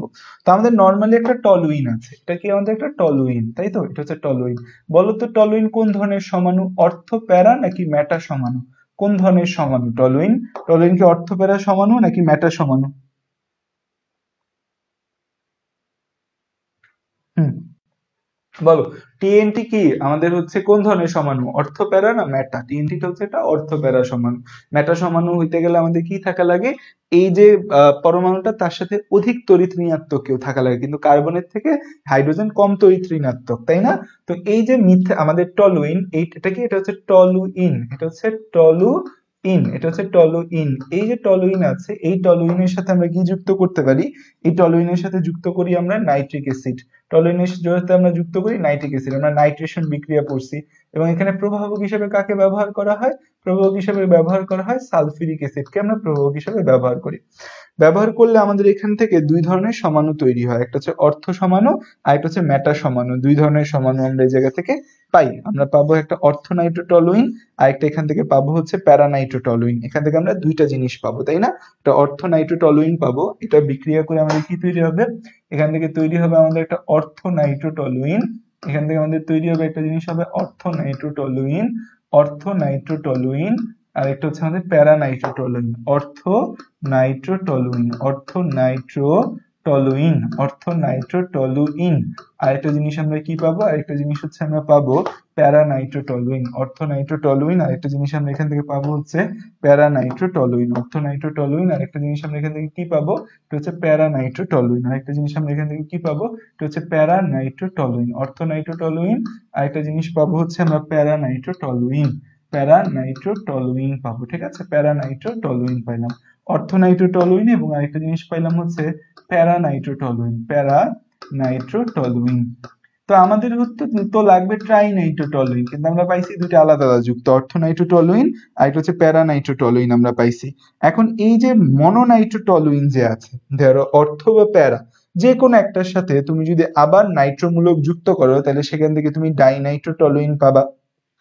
অর্থ বা প্যারা যে কোনো একটা টলুইন তুমি নাও, ধরো অর্থ টলুইন বা প্যারা টলুইন, যে কোনো একটা টলুইন তুমি নাও, অর্থ টলুইন তুমি নিয়েছো, অর্থ টলুইনটাই তুমি নাও, এটার সাথে যদি তুমি হচ্ছে আবার এই অর্থ নাইট্রোটলুইন,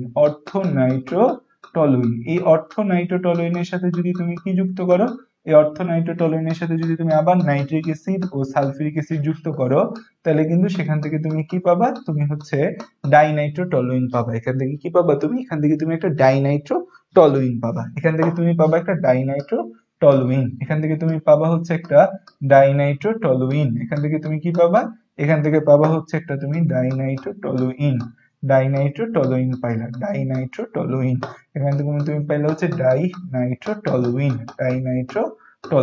এখন এটা এরকম দুই জায়গায় অর্থমূলকও পাইতে পারো, অর্থ প্যারাও পাইতে পারো, তো আমি দুই জায়গায় অর্থ পাইছি এটাই ধরে নিই ডাইনাইট্রোটলুইন। এই ডাইনাইট্রোটলুইন যে আছে, এই ডাইনাইট্রোটলুইনকে সোডিয়াম বাইকার্বন, এই ডাইনাইট্রোটলুইনকে আমরা হচ্ছে নাইট্রিক অ্যাসিড এবং ধূমায়িত সালফিউরিক অ্যাসিডের সাথে যদি যুক্ত করি, এই ডাইনাইট্রোটলুইনের পর না আর কিছু সহজে হইতে চায় না, কিন্তু এই ডাইনাইট্রোটলুইনটাকে এজন্য আমরা কি করব, ডাইনাইট্রোটলুইন, আমাদের ডাইনাইট্রো যে টলুইনটা তৈরি হবে, তোমাদের বইয়ে যেভাবে সংকেত লিখছো ওইভাবে চাইলেও লিখতে পারো। এই ডাইনাইট্রোটলুইন যে আছে আমাদের, এই ডাইনাইট্রোটলুইনকে যদি তুমি কার সাথে যুক্ত করো, এই ডাইনাইট্রোটলুইনকে যদি তুমি হচ্ছে এই নাইট্রিক অ্যাসিড এবং ধূমায়িত সালফিউরিক অ্যাসিড, ধূমায়িত সালফিউরিক অ্যাসিড মানে H2S2O7, এটাকে বলে অলিয়াম, ধূমায়িত সালফিউরিক অ্যাসিড বা অলিয়াম, এটা আরো শক্তিশালী আমাদের ক্ষারক, এটা আরো শক্তিশালী অ্যাসিড, এটাকে ব্যবহার করলে তখন সেখান থেকে আমাদের এই ট্রাইনাইট্রোটলুইন বা টিএনটি পাওয়া যায়, ট্রাইনাইট্রোটলুইন বা এখান থেকে কি পাওয়া যায়, টিএনটি পাওয়া যায়, ট্রাইনাইট্রোটলুইন বা এখান থেকে আমরা কি পাবো, ট্রাইনাইট্রোটলুইন বা এটার নাম হচ্ছে আমাদের টিএনটি, এটা হচ্ছে আমাদের ট্রাইনাইট্রোটলুইন,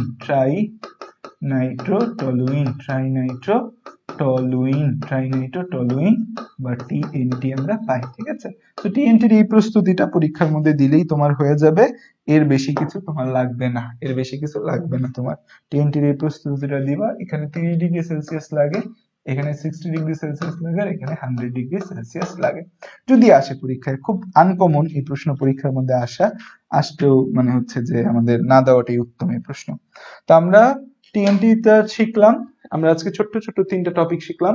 তো আমরা আজকে ডেটল, প্যারাসিটামল এবং অ্যাসপিরিন এই 3টা টপিক থেকে পড়াশোনা করব।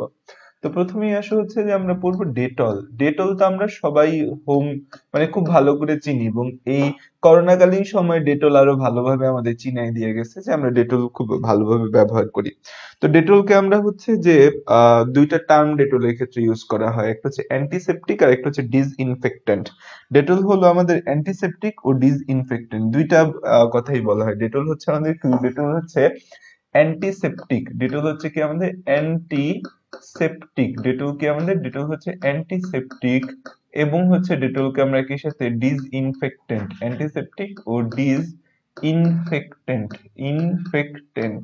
এই অ্যান্টিসেপটিক এবং ডিসইনফেক্টেন্ট দুইটা কথা দিয়ে হচ্ছে যে কি বুঝায়, ডিসইনফেক্টেন্ট আর অ্যান্টিসেপটিক। অ্যান্টিসেপটিক মানে হচ্ছে যে যেই জিনিসগুলা দিয়ে তুমি তোমার হাত পরিষ্কার করতে পারো তাদেরকে বলে অ্যান্টিসেপটিক, আর যেই জিনিসগুলা দিয়ে তুমি তোমার ঘর পরিষ্কার করতে পারো তাদেরকে বলে ডিসইনফেক্টেন্ট। ঠিক আছে, মানে জীবিত কোনো বস্তু বা লিভিং সারফেসকে জীবাণুমুক্ত করতে যারা সাহায্য করে তাদেরকে বলে অ্যান্টিসেপটিক, আর যারা হচ্ছে মানে ডেড সারফেস বা বলা যায় হচ্ছে নন লিভিং সারফেসকে জীবাণুমুক্ত করে তাদেরকে বলা হয় ডিসইনফেক্টেন্ট। ঠিক আছে, তো অ্যান্টিসেপটিক মানে কি, যারা লিভিং সারফেসকে জীবাণুমুক্ত করে। অ্যান্টিসেপটিক মানে হচ্ছে এরা, অ্যান্টিসেপটিক মানে কি, অ্যান্টিসেপটিক মানে হচ্ছে এরা লিভিং সারফেসকে, অ্যান্টিসেপটিক মানে হচ্ছে তারা লিভিং সারফেসকে জীবাণুমুক্ত করে। অ্যান্টিসেপটিক মানে কি, তারা লিভিং সারফেসকে, অ্যান্টিসেপটিক মানে হচ্ছে তারা লিভিং সারফেস, অ্যান্টিসেপটিক মানে কি, তারা লিভিং সারফেসকে, অ্যান্টিসেপটিক মানে হচ্ছে তারা লিভিং সারফেসকে জীবাণুমুক্ত করে, লিভিং সারফেসকে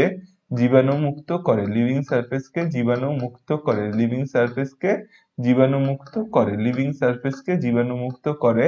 আর ডিসইনফেক্টেন্ট মানে হচ্ছে তারা নন লিভিং সারফেসকে ডিসইনফেক্টেন্ট মানে হচ্ছে তারা নন লিভিং সারফেসকে জীবাণুমুক্ত করে, নন লিভিং সারফেসকে জীবাণুমুক্ত করে, নন লিভিং সারফেসকে জীবাণুমুক্ত করে, নন লিভিং সারফেসকে তারা জীবাণুমুক্ত করে। দেখো তুমি ডেটল দিয়ে কিন্তু হাত ধোও, আবার ডেটল দিয়ে কিন্তু তুমি ঘরও মুছতে পারো, তাই না? তার মানে ডেটল দুইটা কাজই করতে পারে, তোমার লিভিং সারফেস বা তোমার বডিকে জীবাণুমুক্ত করতে পারে, নন লিভিং সারফেস বা তোমার ঘরটাকেও তারা কি করতে পারে, জীবাণুমুক্ত করতে পারে।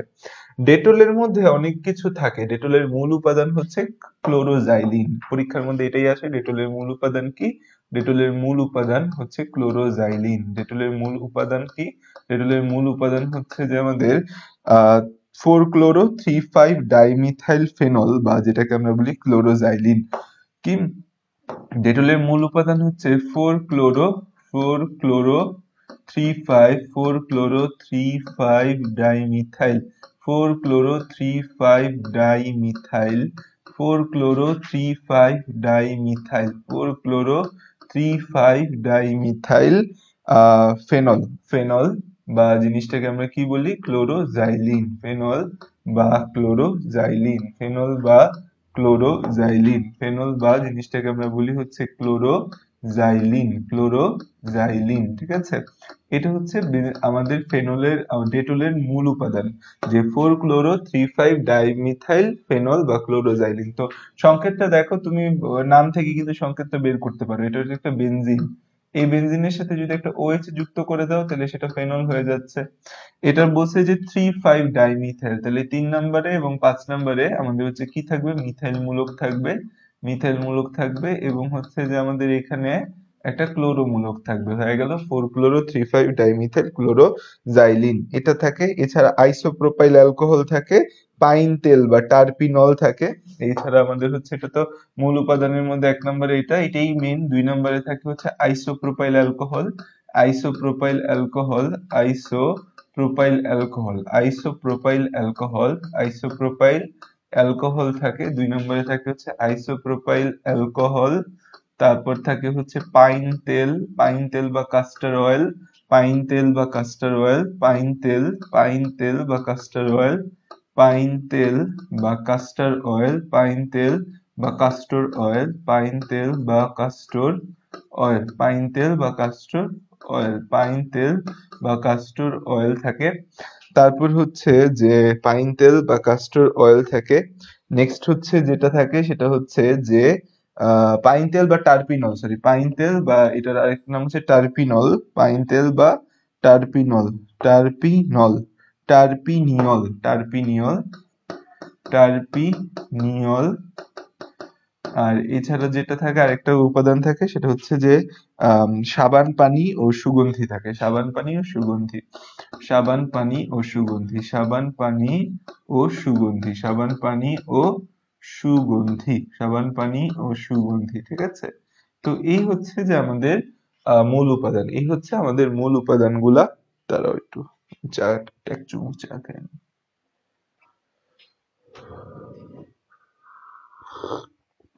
এখন ডেটল প্রস্তুতির মধ্যে ডেটলের এই যে মূল উপাদান ক্লোরোজাইলিন, এটা প্রস্তুতি মূলত বোঝায়। ডেটলের মূল উপাদান ক্লোরোজাইলিন, এটা প্রস্তুতিটা মূলত বোঝায়।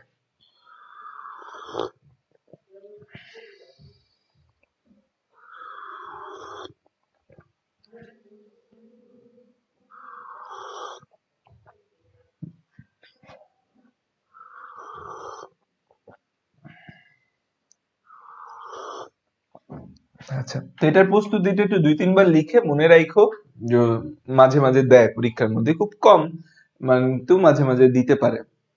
তো আমাদের হচ্ছে যে এই প্রস্তুতির মধ্যে আমরা তাহলে আসো যে এই ডেটলের ক্লোরোজাইলিন প্রস্তুতি, মূল উপাদান ক্লোরোজাইলিন প্রস্তুতি। এখানে আসো যে আমাদের ক্লোরোজাইলিন প্রস্তুতি, ক্লোরোজাইলিন প্রস্তুতি কিভাবে আমরা এই ক্লোরোজাইলিন প্রস্তুত করতে পারি, ক্লোরোজাইলিন প্রস্তুতি। তো এই ক্লোরোজাইলিন প্রস্তুত করা হয় বেনজিন ডায়াজোনিয়াম ক্লোরাইড থেকে। কি থেকে প্রস্তুত করা হয়? বেনজিন ডায়াজোনিয়াম ক্লোরাইড থেকে। অনেক পদ্ধতি আছে, আমাদের বই যে পদ্ধতি আছে আমরা সেটাই মনে রাখবো, যেটা হচ্ছে বেনজিন ডায়াজোনিয়াম ক্লোরাইড। এই যে বেনজিন ডায়াজোনিয়াম ক্লোরাইড আছে, এর সাথে আমরা অ্যালকাইল হ্যালাইড যুক্ত করব, অ্যালকাইল হ্যালাইড যুক্ত করব। শুষ্ক অ্যালুমিনিয়াম ক্লোরাইডটা আমরা প্রভাবক হিসেবে ব্যবহার করব। শুষ্ক অ্যালুমিনিয়াম ক্লোরাইড আমরা কি হিসেবে ব্যবহার করব? এখানে শুষ্ক অ্যালুমিনিয়াম ক্লোরাইড আমরা এখানে প্রভাবক হিসেবে ব্যবহার করব। শুষ্ক অ্যালুমিনিয়াম ক্লোরাইড আমরা কি হিসেবে ব্যবহার করব? শুষ্ক অ্যালুমিনিয়াম ক্লোরাইড আমরা প্রভাবক হিসেবে ব্যবহার করব। প্রভাবক হিসেবে ব্যবহার করলে আমাদের হচ্ছে ডাইমিথাইল ডায়াজোনিয়াম ক্লোরাইড আসবে। কি আসবে আমাদের? Dimethyl diazonium chloride. Dimethyl diazonium chloride আসবে। এখানে কি আসবে? এখানে আসবে হচ্ছে আমাদের dimethyl diazonium chloride. Dimethyl diazonium chloride আসবে। ঠিক আছে, dimethyl diazonium chloride. Dimethyl diazonium chloride আসবে এখানে। ঠিক আছে, এখানে কি আসবে? এখানে আসবে হচ্ছে যে আমাদের ডাইমিথাইল ডায়াজোনিয়াম ক্লোরাইড আসবে। এখানে 3,5 ডাইমিথাইল বেনজিন ডায়াজোনিয়াম ক্লোরাইড আসবে। এটা তো আমরা জানি বিক্রিয়াটা হচ্ছে ফিডেলক্রাফট অ্যালকাইলেশন, তাই না? এই বিক্রিয়াটার নাম কি? ফিডেলক্রাফট অ্যালকাইলেশন। আমরা 4 ধরনের বিক্রিয়া পড়ছিলাম না? নাইট্রেশন, সালফোনেশন, তারপর হ্যালোজেনেশন, ফিডেলক্রাফট অ্যালকাইলেশন, অ্যাসাইলেশন। এটা কিন্তু ফিডেলক্রাফট অ্যালকাইলেশন। এবং এইটা কোন ধরনের নির্দেশক বলো তো? N2Cl। N2Cl কিন্তু হচ্ছে একটা আমাদের কোন ধরনের নির্দেশক? N2Cl টা কিন্তু একটা মেটা নির্দেশক। খেয়াল করো, এটা কিন্তু মেটা অবস্থানে বসছে। দুইটাই কোন অবস্থানে বসছে? মেটা অবস্থানে বসছে। তো এই যে আমাদের ডাইমিথাইল বেনজিন ডায়াজোনিয়াম ক্লোরাইডের ডাইমিথাইল বেনজিন ডায়াজোনিয়াম ক্লোরাইড যে তৈরি হলো, এখন এইটার সাথে যখন আমরা এখানে আমরা যখন হচ্ছে যে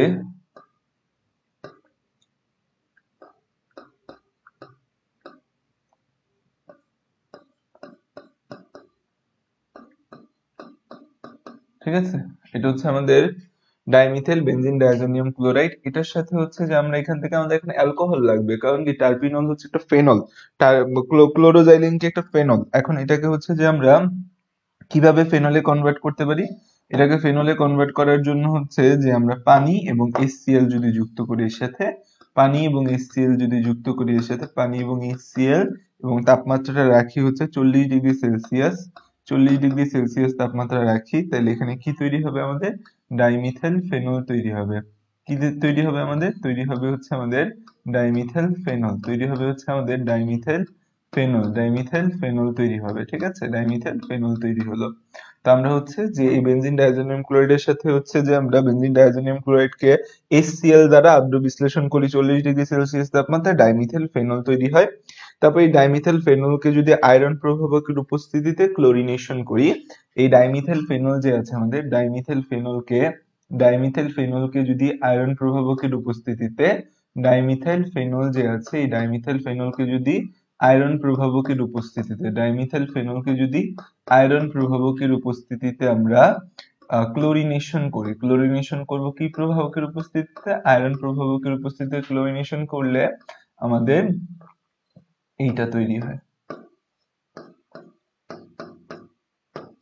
তো এই হচ্ছে আমাদের প্রস্তুতিটা। ঠিক আছে, এই হচ্ছে আমাদের প্রস্তুতি। কয়েকবার লিখে লিখে লিখে লিখে এই জিনিসটা মনে রাখতে পারো। ঠিক আছে, তো আমাদের ক্লোরোজাইলিন প্রস্তুতি করা হয় কিভাবে? প্রথমে বেনজিন ডায়াজোনিয়াম ক্লোরাইড নেওয়া হয়, তাকে ফিডেলক্রাফট অ্যালকাইলেশন করা হয়।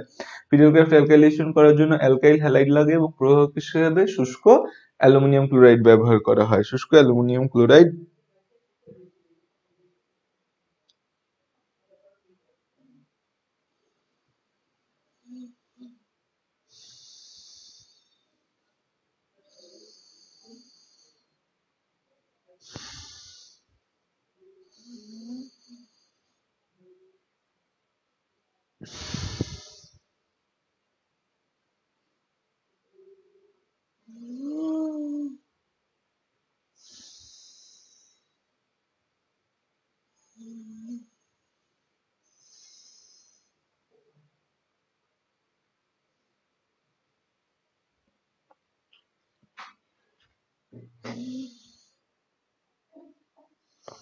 লেখা শেষ হয়েছে?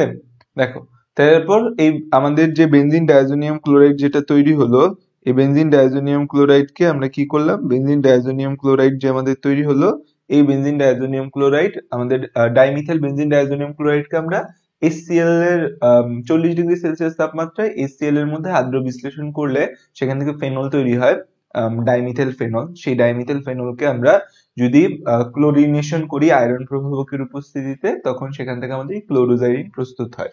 তো এটা আমাদের মনে রাখার বিষয়, এতটুকু মনে রাখলে আমাদের হয়ে যাবে। এখান থেকে আমরা ডেটল এতটুকু এর বেশি আমাদের ডেটল থেকে প্রশ্ন আসে না। ঠিক আছে, লেখা শেষ হয়েছে? ডেটল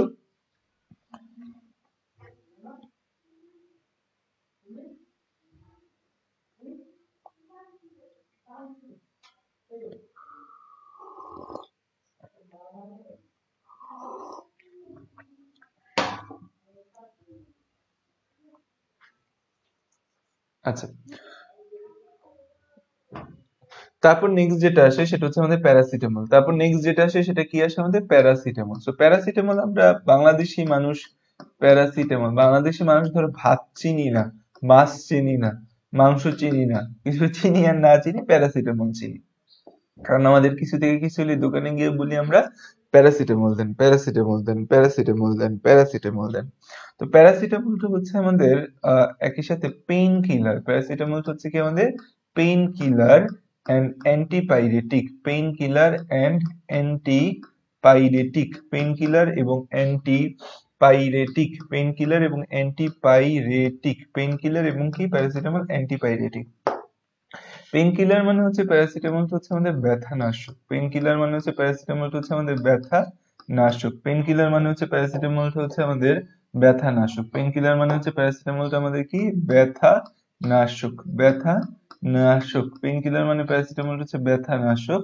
অ্যান্টিপাইরেটিক মানে হচ্ছে পাইরেক্সিয়া মানে হচ্ছে জ্বর, পাইরেক্সিয়া মানে কি, পাইরেক্সিয়া মানে হচ্ছে জ্বর, পাইরেক্সিয়া মানে হচ্ছে জ্বর, পাইরেক্সিয়া, পাইরেক্সিয়া মানে হচ্ছে জ্বর, pyrexia, pyrexia, pyrexia, pyrexia, pyrexia মানে কি, পাইরেক্সিয়া মানে হচ্ছে ফিভার, পাইরেক্সিয়া মানে হচ্ছে ফিভার, পাইরেক্সিয়া মানে কি, পাইরেক্সিয়া মানে হচ্ছে ফিভার। তো অ্যান্টিপাইরেটিক মানে জ্বর আসলে আমরা প্যারাসিটামল খাই না, তো হচ্ছে আমাদের জ্বর নিবারক বলতে পারি আমরা, জ্বর নিবারক, জ্বর নিবারক, ঠিক আছে। তো আমাদের প্যারাসিটামল হচ্ছে আমাদের পেইন কিলার এবং অ্যান্টিপাইরেটিক হিসেবে প্যারাসিটামল কাজ করে। প্যারাসিটামল দিনে সর্বোচ্চ, তুমি হচ্ছে দিনে সর্বোচ্চ প্যারাসিটামল খাইতে পারবা কতটুকু জানো? দিনে সর্বোচ্চ প্যারাসিটামল, দিনে সর্বোচ্চ প্যারাসিটামল কতটুকু খাওয়া যায়? আমরা যে পেশেন্টদের প্যারাসিটামল দিই সর্বোচ্চ কতটুকু দেই জানো? সর্বোচ্চ বলি 6 ঘন্টা পর পর 2টা করে প্যারাসিটামল খাবেন, 500 মিলিগ্রামের 2টা, দ্যাট মিনস হচ্ছে আমাদের কত, 500 মিলিগ্রামের 2টা, দ্যাট মিনস হচ্ছে 1 গ্রাম, 6 ঘন্টা পর পর খাইলে কত হয়? প্রতি দিনে 4 বার, তার মানে 4 গ্রাম। সর্বোচ্চ খাইতে পারে কত গ্রাম? সর্বোচ্চ দিনে সর্বোচ্চ প্যারাসিটামল হচ্ছে 4 গ্রাম বা 4000 মিলিগ্রাম, 4 গ্রাম বা 4000 মিলিগ্রাম, বা 8টা খাইতে পারে, বা 8টা, বা কয়টা খেতে পারে? 8টা। আর হচ্ছে যাদের কিডনি রোগ, কিডনি রোগীরা, কিডনি রোগী যাদের কিডনিতে কোনো সমস্যা থাকে, তারা দেখবা তোমাদের বাবা মা কারো যদি কিডনি বা লিভারে সমস্যা থাকে তখন তারা ওষুধ কম খাইতে পারে। কিডনি রোগীরা দিনে সর্বোচ্চ প্যারাসিটামল খেতে পারে কয়টা? কিডনি রোগীরা হচ্ছে দিনে সর্বোচ্চ প্যারাসিটামল খেতে পারে, কিডনি রোগী দিনে সর্বোচ্চ প্যারাসিটামল খেতে পারে কয়টা? সর্বোচ্চ প্যারাসিটামল খেতে পারে হচ্ছে 2 গ্রাম, বা হচ্ছে যে আমাদের 2000 মিলিগ্রাম, 2 গ্রাম বা 2000 মিলিগ্রাম, বা 4টা। কিডনি রোগীরা অর্ধেক খাইতে পারে, এর বেশি খাইতে পারে না তারা, এর বেশি তারা হচ্ছে খেতে পারে না। কিডনি রোগীরা হচ্ছে বেশি প্যারাসিটামল খেলে কিডনিতে সমস্যা, এবং হচ্ছে যে প্যারাসিটামল বেশি খাইলে, ধরো তুমি ডেইলি 10-12টা প্যারাসিটামল করে খাচ্ছ, তাহলে কিন্তু তোমার কিডনি এবং লিভারে সমস্যা হয়ে যায়, কিডনি এবং লিভারে সমস্যা হয়ে যায়। কিডনি রোগী বা তোমাদের বই যেটা বলা কিডনি রোগীর জায়গায় তোমাদের বই বলা হচ্ছে অ্যালকোহলিক, অ্যালকোহলিক যারা, অ্যালকোহলিক, অ্যালকোহলিক, ঠিক আছে। অ্যালকোহলিক যারা তাদের লিভার নষ্ট হয়ে যায়। বাংলাদেশে তো অ্যালকোহলিক তুলনামূলক কম, বাট বাইরের দেশে অ্যালকোহলিক কিন্তু অনেক অনেক বেশি, অনেক বেশি অ্যালকোহলিক ওইসব দেশে। আচ্ছা, আমাদের জ্বর হচ্ছে, আমাদের জ্বর 101 দশমিক, জ্বর 101.3 ডিগ্রি ফারেনহাইট থাকলে প্যারাসিটামল খাওয়া যাবে, থাকলে প্যারাসিটামল খাওয়া যাবে, থাকলে প্যারাসিটামল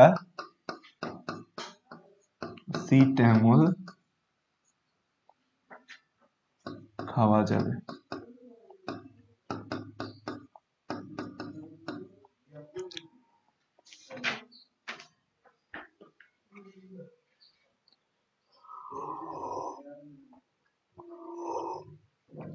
আচ্ছা, এখন প্যারাসিটামলের মূল উপাদান কোনটা? প্যারাসিটামলের মূল উপাদান হচ্ছে আমাদের, প্যারাসিটামলের মূল উপাদান যেটার জন্য প্যারাসিটামল ফেমাস, প্যারাসিটামলের মধ্যে মেইনলি কি থাকে? প্যারাসিটামলের মূল উপাদান, প্যারাসিটামলের মূল উপাদান হচ্ছে একটা জটিল নাম, সেটাকে আমরা বলি হচ্ছে ইথানামাইড। N4 hydroxy phenyl ইথানামাইড। ঠিক আছে, সংকেতটা একটু বড়। আমাদের হচ্ছে এই একটা বেনজিন চক্র, হচ্ছে আমাদের একটা বেনজিন চক্র। এই বেনজিন চক্রের হচ্ছে এক জায়গায় হচ্ছে আমাদের OH থাকে, আরেক প্রান্তে থাকে হচ্ছে NH2। এই NH2 থাকে। এখন এই NH2 এর হাইড্রোজেন অপসারিত হয়, হাইড্রোজেন অপসারিত হয়ে সেই জায়গায় বসে হচ্ছে আমাদের COCH3। এটার নাম হচ্ছে N4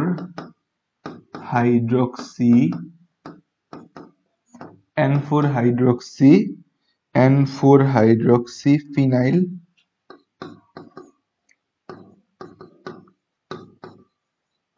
ইথানামাইড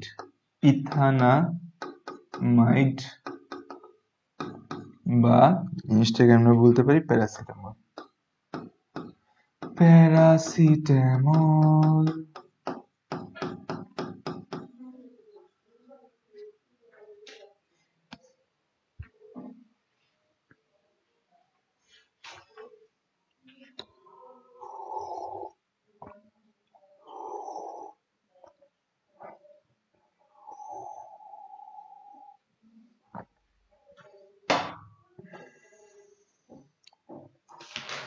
তো এইটা আমাদের বেসিক্যালি প্রস্তুত করা লাগে, ইথানামাইড, N4 হাইড্রোক্সি ফিনাইল ইথানামাইড। টিসুম। এখন এই প্যারাসিটামল প্রস্তুতিটা আমাদের পরীক্ষার মধ্যে আসে মাঝে মাঝে। বললাম না, কিছু কিছু কলেজ আমি দেখছি, সব জায়গায় দেখিনি। তো প্যারাসিটামল প্রস্তুতি যদি তোমাকে দেয় তাহলে তুমি করতে পারো। এখানে কয়েকটা পদ্ধতি আছে প্যারাসিটামল প্রস্তুত করার। তোমাদের বইয়ে মোট 3টা প্রস্তুতি দেওয়া আছে। তো 3টার যে কোনো একটা তুমি করতে পারো। প্রথমটাই আমরা করি, যেটা হচ্ছে পরীক্ষাগারে করা যায়। পরীক্ষাগারে যে প্রস্তুতিটা আমরা করতে পারি, ঠিক আছে।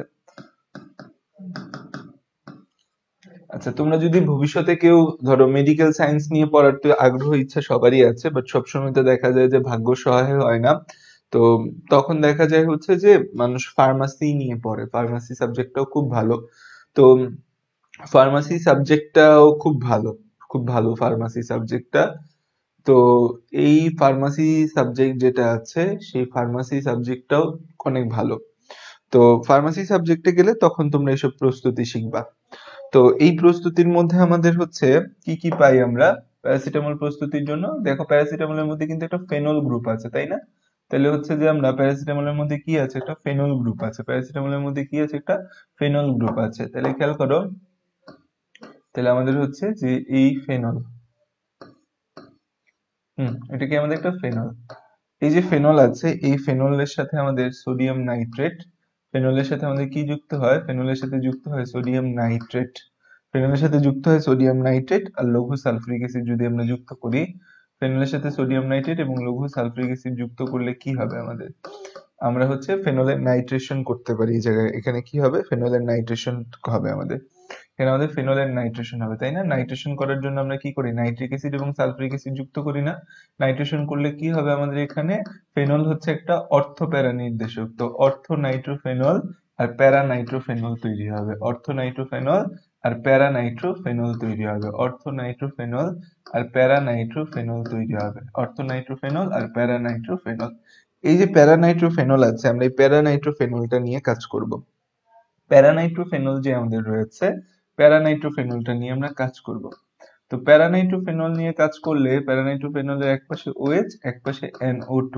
এখন আমাদের লাগবে NH2 লাগবে, তাই না? NH2 লাগবে। তো এটাকে আমরা কি করব, sodium hydrogen bromide, sodium borohydride, sodium borohydride দ্বারা হচ্ছে সোডিয়াম বোরোহাইড্রাইড দিয়ে জারিত করি যদি, তখন আমাদের কি তৈরি হবে, তখন আমাদের হচ্ছে যে এখানে 4 অ্যামিনো ফেনল তৈরি হবে। এই আমাদের হচ্ছে নাইট্রোমূলকটা অপসারিত হয়ে, এই নাইট্রোমূলকটা অপসারিত হয়ে কি আসবে, 4 অ্যামিনো ফেনল, 4 অ্যামিনোফেনল। তাহলে খেয়াল করো যে আমাদের এই ফেনলটাকে আমরা নাইট্রেশন করলে আমরা অর্থোনাইট্রোফেনল, প্যারানাইট্রোফেনল পাবো। এই প্যারানাইট্রোফেনলকে সোডিয়াম বোরোহাইড্রাইড দিয়ে আমরা জারিত করলে আমরা প্যারা অ্যামিনোফেনল পাচ্ছি, মানে হচ্ছে ফেনলটার সাথে একটা অ্যামিনো গ্রুপ পাচ্ছি। এখন এই প্যারা অ্যামিনোফেনল যে পেয়েছি, প্যারা অ্যামিনোফেনলটাকে হচ্ছে যে আমরা প্যারা অ্যামিনোফেনল, এই প্যারা অ্যামিনোফেনলটাকে হচ্ছে যে আমরা কি করব, প্যারা অ্যামিনোফেনল, এই প্যারা অ্যামিনোফেনল যে আছে এই প্যারা অ্যামিনোফেনলের সাথে হচ্ছে যে আমরা কি যুক্ত করব, প্যারা অ্যামিনোফেনলের সাথে হচ্ছে আমরা এটার সাথে আমরা একটা মূলক যুক্ত করব, সেই মূলকটার নাম হচ্ছে অ্যাসিটিক অ্যানহাইড্রাইড মূলক যুক্ত করব, অ্যাসিটিক অ্যানহাইড্রাইড মূলক যুক্ত করব। এটার সাথে এটাকে অ্যাসিটিক অ্যানহাইড্রাইড যুক্ত করব, এটার সাথে acetic anhydride, acetic anhydride, acetic anhydride, acetic anhydride, acetic anhydride, acetic anhydride যুক্ত করব। অ্যাসিটিক অ্যানহাইড্রাইড যুক্ত করলে আমাদের কি আসবে, অ্যাসিটিক অ্যানহাইড্রাইড যুক্ত করব, অ্যাসিটিক অ্যানহাইড্রাইড যুক্ত করলে আমাদের আসে হচ্ছে CH3CO, CH3CO ও COCH3, এটা হচ্ছে অ্যাসিটিক অ্যানহাইড্রাইড। CH3CO ও COCH3, এটা হচ্ছে অ্যাসিটিক অ্যানহাইড্রাইড। CH3CO ও COCH3, এটা কি অ্যাসিটিক অ্যানহাইড্রাইড। তো অ্যাসিটিক অ্যানহাইড্রাইড যুক্ত করলে আমাদের যে বিষয়টা হয়, খেয়াল করে দেখো এখানে এই দুইটা ভাগ হয়, এই দুইটা ভাগ হয়, এই একটা ভাগ, এই একটা ভাগ। তো এই ভাগটা CH3COO এর সাথে এখানে একটা H মিলে, এর সাথে এখানে একটা H মিলে আমাদের তৈরি হয়ে যায় CH3COOH হয়ে যায়। আর এখানে যে আমাদের অবশিষ্ট থাকে, এখানে যে আমাদের যা অবশিষ্ট থাকে এই NH থাকে না, আর একটা হাইড্রোজেন তো চলে যায়, এই NH বাকি এটার সাথে যুক্ত হয়, NH বাকি এটার সাথে যুক্ত হয়, NH বাকি এটার সাথে যুক্ত হয়ে এই যৌগটা তৈরি করে, যেটাকে আমরা বলি 4 হাইড্রোক্সি N-মিথাইল অ্যাসিটানামাইড। এটাই তো নাম ছিল, তাই না? এই আমাদের এটা তৈরি হয়, এটাকে বলি আমরা প্যারাসিটামল। তাই দেখো প্যারাসিটামল তৈরিটা কিন্তু কম্পারেটিভলি সহজ, এবং প্যারাসিটামল তৈরিটা মাঝে মাঝে পরীক্ষার মধ্যে চলে আসে। প্যারাসিটামল, তাহলে আবারও বলি প্যারাসিটামল কিভাবে তৈরি করা হয়। ফেনল থেকে, এই যে আমাদের ফেনল যে রয়েছে, আমাদের কি রয়েছে, আমাদের ফেনল রয়েছে, এই ফেনল থেকে আমরা কি করি, ফেনলের নাইট্রেশন করি। ফেনলের নাইট্রেশন করলে সেখান থেকে অর্থোনাইট্রোফেনল এবং প্যারানাইট্রোফেনল পাই। প্যারানাইট্রোফেনলকে সোডিয়াম বোরোহাইড্রাইড দিয়ে আমরা জারিত করে কি ফেনল অ্যামিনোফেনিল তৈরি করি। অ্যামিনোফেনলটাকে আমরা হচ্ছে অ্যাসিটিক অ্যানহাইড্রাইড দিয়ে জারিত করলে সেখান থেকে আমরা প্যারাসিটামল এবং অ্যাসিটিক অ্যাসিড উৎপন্ন করতে পারি। ঠিক আছে, এটা হচ্ছে আমাদের প্যারাসিটামল প্রস্তুতি। পরীক্ষার জন্য ইম্পর্টেন্ট, প্যারাসিটামল প্রস্তুতিটা শিখে রাখবা।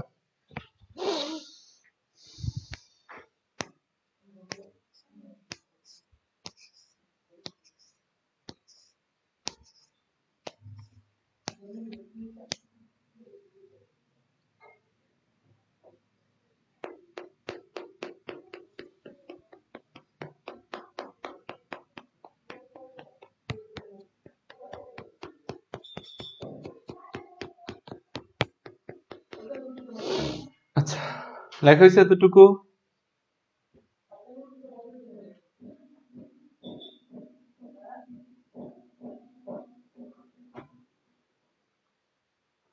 হ্যাঁ, এর তো 2 গ্রামই লিখছি, যে অ্যালকোহলিক বা কিডনি রোগী দিনে সর্বোচ্চ প্যারাসিটামল খাইতে পারবে 2 গ্রাম বা 2000 মিলিগ্রাম বা 4টা। ঠিকই তো লিখছি, ভুল কি লিখছি? কোথায় ভুল আছে, কোথায় ভুল আছে?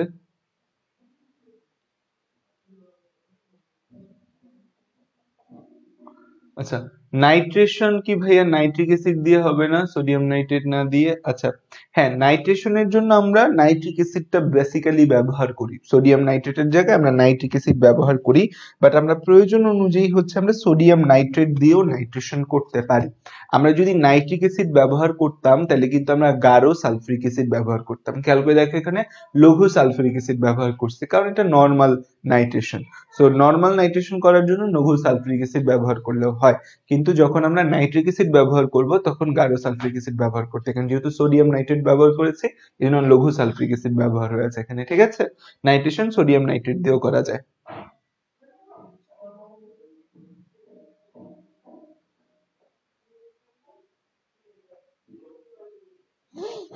আচ্ছা, তারপর খেয়াল করো, তাহলে আমরা হচ্ছে এটার প্রস্তুতি শিখলাম। এরপর আসো যে আমাদের অ্যাসপিরিন প্রস্তুতি। অ্যাসপিরিনও কিন্তু একটা ব্যথার ওষুধ, ঠিক আছে, বাট অ্যাসপিরিনটা আমরা নর্মালি পেশেন্টদের দেই না, কারণ অ্যাসপিরিন অ্যাসপিরিনটা হচ্ছে আমাদের অ্যাসপিরিনটা হচ্ছে যে আমাদের ব্যথারই একটা ওষুধ, বাট আমরা অ্যাসপিরিনটা পেশেন্টদের অ্যাজ ইউজুয়াল দিই না, কারণ অ্যাসপিরিন দিলে পেশেন্টের সমস্যা হয়, নানা সমস্যা হয়। আহ তো অ্যাসপিরিনটা হচ্ছে যে আমাদের অ্যান্টিসেপটিক, ব্যথার আহ ব্যথানাশক একটা ওষুধ হিসেবে অ্যাসপিরিনটা আমাদের ব্যবহার হয়। আচ্ছা, পেইন কিলারের আরেকটা নাম হচ্ছে অ্যানালজেসিক, এই নামটা একটু মনে রাখো। পেইন কিলার বা ব্যথানাশক এদের আরেকটা নাম হচ্ছে analgesic. Analgesic analgesic analgesic pain কিলারের আরেকটা নাম কি? অ্যানালজেসিক আমরা বলি।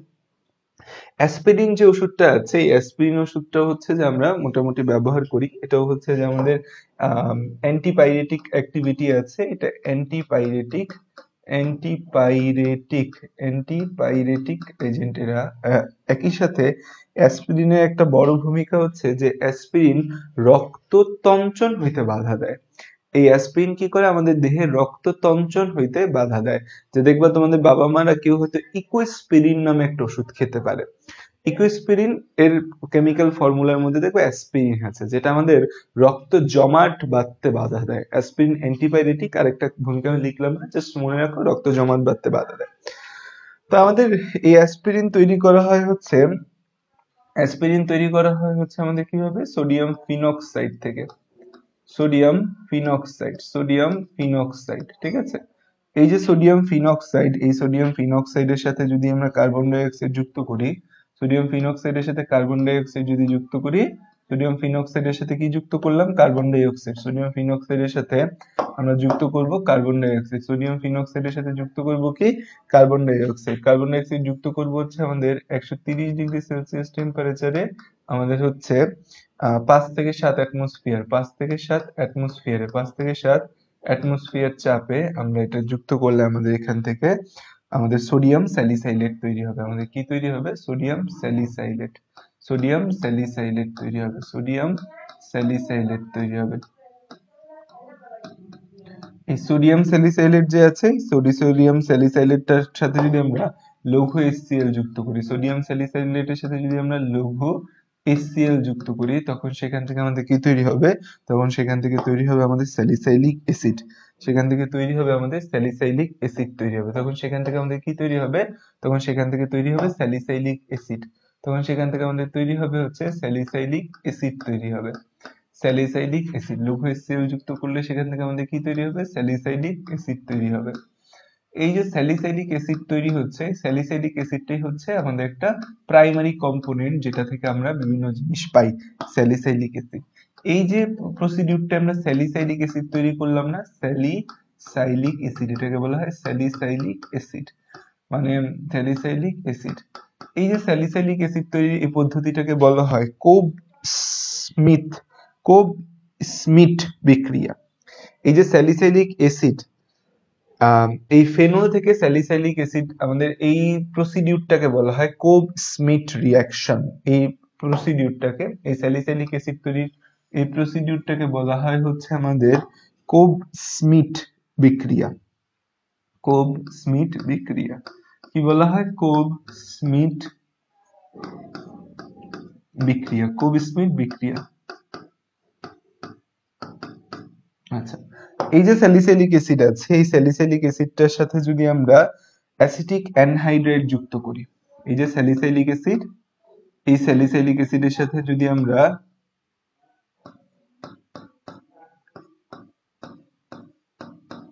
অ্যাসিটিক অ্যানহাইড্রাইড যুক্ত করি, স্যালিসাইলিক অ্যাসিডের সাথে যদি আমরা কি যুক্ত করি? স্যালিসাইলিক অ্যাসিডের সাথে যদি আমরা অ্যাসিটিক অ্যানহাইড্রাইড যুক্ত করি, অ্যাসিটিক অ্যানহাইড্রাইড যুক্ত করি,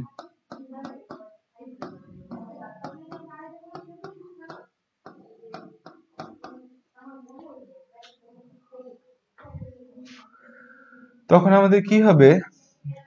এই এতটুকু,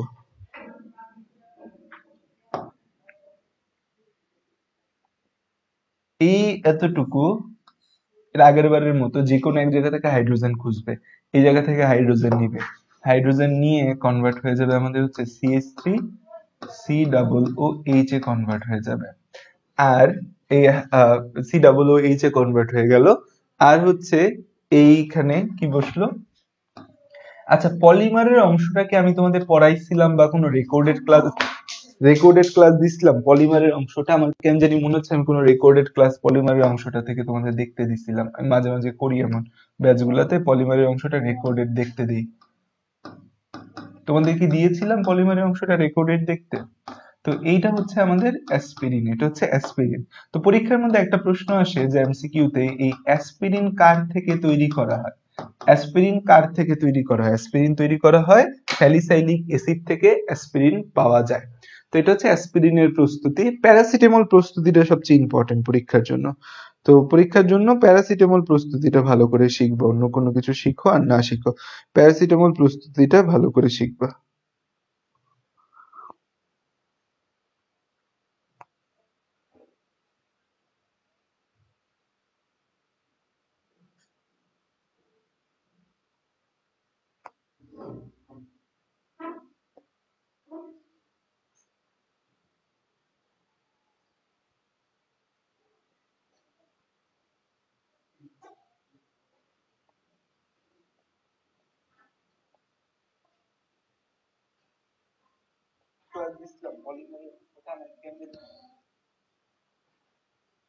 আচ্ছা, এখানে যদি OH না থাকতো, ধরো এখানে OH নাই, তাহলে তো একে আমরা কি বলতাম? OH না থাকলে তো একে বলতাম কার্বক্সিলিক, মানে বেনজিন, আর এর উপরে OH মানে COOH আছে, তখন থেকে কি বলবো? বেনজোইক অ্যাসিড বলতাম যদি OH না থাকতো। আচ্ছা, তাহলে আমরা এই প্রস্তুতিগুলো শিখলাম, তোমাদের খাতায় থাকলো। তোমরা খুব ভালো করে যেটা শিখবা সেটা কি, খুব ভালো করে যেটা শিখবা সেটা হচ্ছে তোমাদের প্যারাসিটামল প্রস্তুতিটা খুব ভালো করে শিখবা। আচ্ছা, এবার আসো পলিমার। পলিমার, পলিমার মানে কি? পলিমার মানে হচ্ছে বহু অণু। পলিমার বলতে বেসিক্যালি কি বোঝায়? পলিমার, পলি আর হচ্ছে পলিমার, পলিমার, এই যে পলিমার, পলিমার, ঠিক আছে? পলিমার, এটা দিয়ে আমাদের কি বুঝায়? পলি মানে বহু, আর মার কথাটা মোরস মানে অণু। পলি, এখানে আমাদের কি থাকে? পলি, পলি মানে হচ্ছে বহু, আর হচ্ছে মোরস, পলি মানে বহু, আর আরেকটা টার্ম যেটা আসে সেটা হচ্ছে মেরোস, মেরোস মানে অংশ। পলি মানে বহু, আর মেরোস মানে কি? মেরোস মানে হচ্ছে অংশ।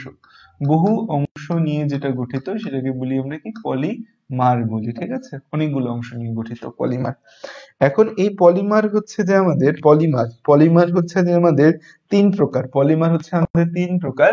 পলিমার আমরা পাই নানাভাবে, আমরা পলিমারকে ভাগ করতে পারি উৎসের উপর ভিত্তি করে। পলিমারকে আমরা নানা ভাগে ভাগ করতে পারি উৎসের উপর ভিত্তি করে। উৎসের উপর ভিত্তি করে পলিমারকে আমরা তিন ভাগে ভাগ করতে পারি।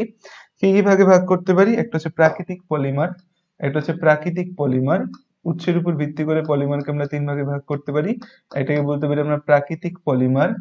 একটা হচ্ছে যে আমাদের কৃত্রিম পলিমার, প্রাকৃতিক পলিমার, একটা হচ্ছে আমাদের কৃত্রিম পলিমার, আর একটা হচ্ছে আমাদের অর্ধ কৃত্রিম পলিমার। অর্ধ কৃত্রিম পলিমার, প্রাকৃতিক পলিমার, কৃত্রিম পলিমার, অর্ধ কৃত্রিম পলিমার। প্রাকৃতিক পলিমারের মধ্যে হচ্ছে যে আমরা যে সেলুলোজ পড়ি, সেলুলোজ, তারপর হচ্ছে যে আমাদের যে স্টার্চ, সেলুলোজ, স্টার্চ, দেন হচ্ছে যে আমাদের cellulose, starch, glycogen, glycogen, cellulose, starch, glycogen, cellulose, starch, glycogen, তারপর হচ্ছে nucleic acid, nucleic acid, nucleic acid, nucleic acid, nucleic acid, nucleic acid. তো এরা হচ্ছে নিউক্লিক অ্যাসিডের মধ্যে ডিএনএ আরএনএ, এটা হচ্ছে আমাদের প্রাকৃতিক পলিমার। কৃত্রিম পলিমারের মধ্যে আমাদের আসে হচ্ছে যে নাইলন, নাইলন, কৃত্রিম পলিমারের মধ্যে আমাদের আসে নাইলন, ঠিক আছে? Nylon, Terylene, nylon, Terylene, nylon, Terylene, তারপর হচ্ছে পলিথিন, পলিস্টারিন, পলিথিন, পলিস্টারিন,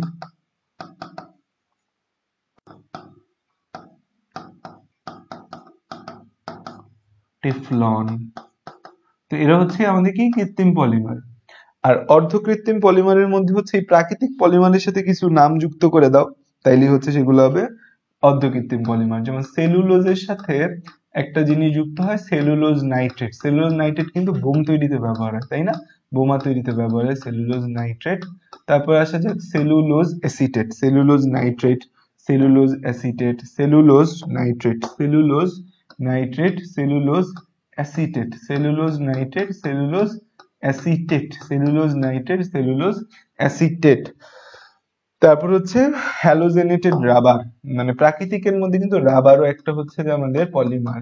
আর হচ্ছে halogenated rubber, halogenated rubber, halogenated rubber, halogenated rubber, halogenated rubber, halogenated rubber. ঠিক আছে, তো এরা হচ্ছে আমাদের পলিমারের উৎস বা পলিমারের তিনটা শ্রেণী বিভাগ আমরা করতে পারি এভাবে। আর মনোমার গুলা কিভাবে যুক্ত হচ্ছে সেটার উপর ভিত্তি করে আমরা হচ্ছে যে কয়েক ভাগে ভাগ করতে পারি। একটাকে বলতে পারি হচ্ছে সংযোজন বা যুত পলিমার, মানে পলিমার জিনিসটা কি? পলিমারের মধ্যে হচ্ছে বহু অংশ, এই বহু অংশ কি পলিমার? কি পলিমার হচ্ছে মনোমার থেকে, মনো মানে কি এক, আর মার মানে কি? মার মানে হচ্ছে অংশ, একটা অংশ মানে হচ্ছে মনোমার। আর মনোমারে এরকম একটা অংশ মিলে মিলে মিলে মিলে মিলে এই বহু অংশ বা পলিমার তৈরি করেছে। তো এই পলিমারটা আমাদের দুই ধরনের হয়, ঠিক আছে? একটা হচ্ছে আমাদের সংযোজন পলিমার আর একটা ঘনীভবন পলিমার, দুইটা টাইপ আছে। এটা লেখে শেষ করো, তারপর আমরা সংযোজন আর ঘনীভবন পলিমারের মধ্যে যাচ্ছি।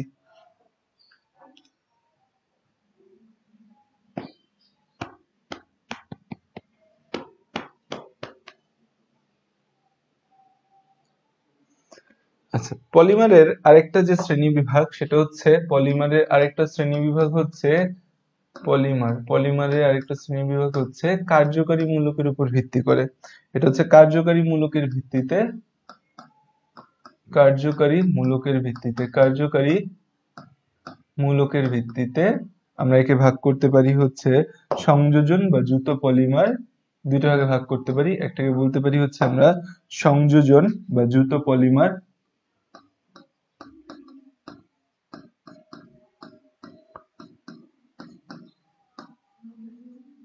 সংযোজন বা যুত পলিমার, আরেকটা হচ্ছে ঘনীভবন পলিমার। সংযোজন বা যুত পলিমার, আরেকটা কি আমাদের ঘনীভবন পলিমার। সংযোজন বা যুত পলিমার, আরেকটা হচ্ছে ঘনীভবন পলিমার।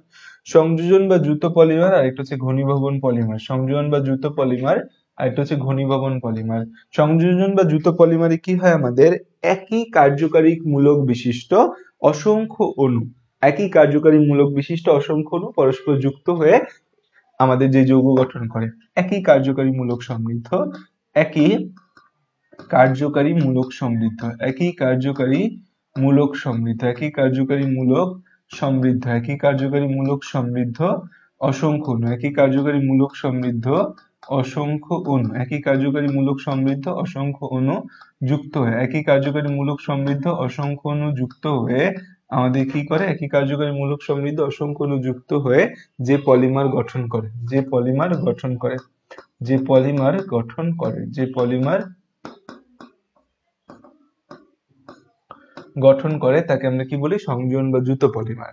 আর দুই বা তার অধিক কার্যকারী মূলক, দুই বা তার অধিক কার্যকারী মূলক, দুই বা তার অধিক কার্যকারী মূলক যুক্ত হয়ে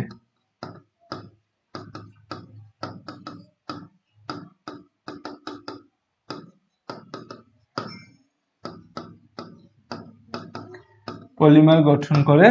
মূলক যুক্ত হয়ে মূলক যুক্ত অসংখ্য অণু, মূলক যুক্ত অসংখ্য অণু, মূলক যুক্ত অসংখ্য অণু মিলে, মূলক যুক্ত অসংখ্য অণু মিলে যে পলিমার,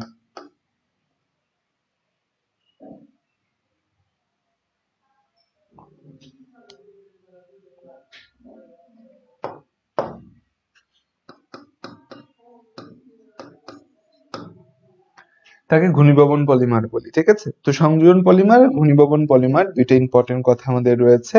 তো আমরা দুই ধরনের পলিমারই দেখতে পাই। সংযোজন পলিমারের উদাহরণ হচ্ছে আমাদের পলি দিয়ে যত নাম পাবো, polythene, polythene, polymer of ethene, polystyrene, polystyrene, polypropylene, polypropylene আছে একটা, পলিপ্রোপিলিন, তারপর হচ্ছে পলিস্টারিন, পলিস্টারিন, পলিস্টারিন, তারপরে আসে হচ্ছে polyvinyl chloride, polyvinyl chloride, polyvinyl chloride, polyvinyl chloride, polyvinyl chloride. ঠিক আছে, আর ঘনীভবন পলিমার যেটা আছে, ঘনীভবন পলিমারের মধ্যে হচ্ছে পলিস্টার, পলিঅ্যামাইড। ঘনীভবন পলিমারের মধ্যে আছে হচ্ছে পলিএস্টার, আর একটা হচ্ছে পলিঅ্যামাইড, পলিঅ্যামাইড, পলিএস্টার আর একটা হচ্ছে পলিঅ্যামাইড, পলিএস্টার আর একটা হচ্ছে পলিঅ্যামাইড। পলিএস্টার যেটা সেটাকে বলি আমরা ডেক্রন, ডেক্রন, আর পলিঅ্যামাইড যেটা তার নাম হচ্ছে নাইলন। নাইলনের সুতা পাওয়া যায়, কিন্তু ছেলে ক্লাসে আছে কিনা আমি কেউ জানি না, মানে 8-9 জন তোমরা আছো। তো ঘুড়ি উড়ায় বলতে হচ্ছে যে একটা ঘুড়ি উড়ায় মানুষ, তো ঘুড়ির মধ্যে নাইলনের সুতা ব্যবহার করা হয়। রাসায়নিক পরিবর্তনের ক্লাস আপলোডের কথা আমাকে মনে করায় দিছে নুসাইবা, আমি দেখি আজকে একটা আপলোড দেওয়ার ব্যবস্থা করে যাব তোমাদের। মনে থাকে না বুঝছো, এখন আমার সারাদিন কলেজে থাকতে হয়, তো আসি কলেজ থেকে 8টা বাজে। আমার আর কলেজ থেকে আসার পর আমার দিন দুনিয়া কোনো কিছু খেয়াল থাকে না, আর কলেজ যখন থাকি তখন তো সারাদিন দৌড়ের উপর।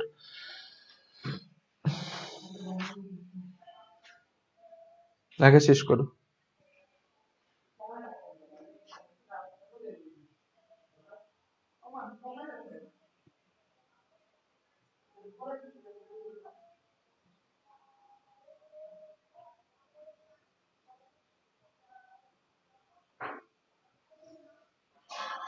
আচ্ছা, এখন খেয়াল করে দেখো, আমাদের হচ্ছে এই পলিমারের এখানে আরো অনেক কথাবার্তা আছে, সেগুলো দরকার নেই কোনো। পলিমারের শ্রেণীবিভাগের মধ্যে হচ্ছে যে আরেকটা ভাগ আছে, সেটাকে বলা যায় হচ্ছে পলিমারের শ্রেণীবিভাগে আরেকটা ভাগ আছে, সেটা হচ্ছে থার্মোপ্লাস্টিক, আর একটা হচ্ছে থার্মোসেট প্লাস্টিক। থার্মোপ্লাস্টিক আর একটা হচ্ছে থার্মোসেট প্লাস্টিক। আমাদের হচ্ছে যে আরেকটা পলিমারের মধ্যে ভাগ আছে, পলিমারের আরেকটা ভাগ আছে, পলিমারের মধ্যে আরেকটা ভাগ আছে, এটা হচ্ছে প্লাস্টিসিটির উপর ভিত্তি করে, মানে এর হচ্ছে যে আমাদের প্লাস্টিসিটির উপর ভিত্তি করে। পলিমারের আরেকটা ভাগ আছে প্লাস্টিসিটির উপর ভিত্তি করে, প্লাস্টিসিটির উপর, প্লাস্টিসিটির উপর, প্লাস্টিসিটির উপর ভিত্তি করে, প্লাস্টিসিটির উপর ভিত্তি করে। এখন প্লাস্টিসিটির উপর ভিত্তি করে আমরা যদি প্লাস্টিসিটির উপর ভিত্তি করে আমরা করতে গেলে সেখানে আমাদের বেসিক কনসেপ্ট যেটা আসবে যে প্লাস্টিসিটি জিনিসটা আমাদের কি, প্লাস্টিসিটি জিনিসটা আমাদের কি, কোন কঠিন পলিমার যে ধর্মগুণে উচ্চ তাপমাত্রায় তরল অবস্থায় প্রবাহ ধর্ম লাভ করে এবং একে পূর্ণ বিগলিত অবস্থায় বিভিন্ন আকার আকৃতিতে মোল্ড করা যায়, পলিমারের সে ধর্মকে পলিমারের প্লাস্টিসিটি বলে। মানে একটা পলিমার কঠিন, সেই কঠিন পলিমারটাকে তুমি হচ্ছে গলাইয়া তরলে কনভার্ট করলা।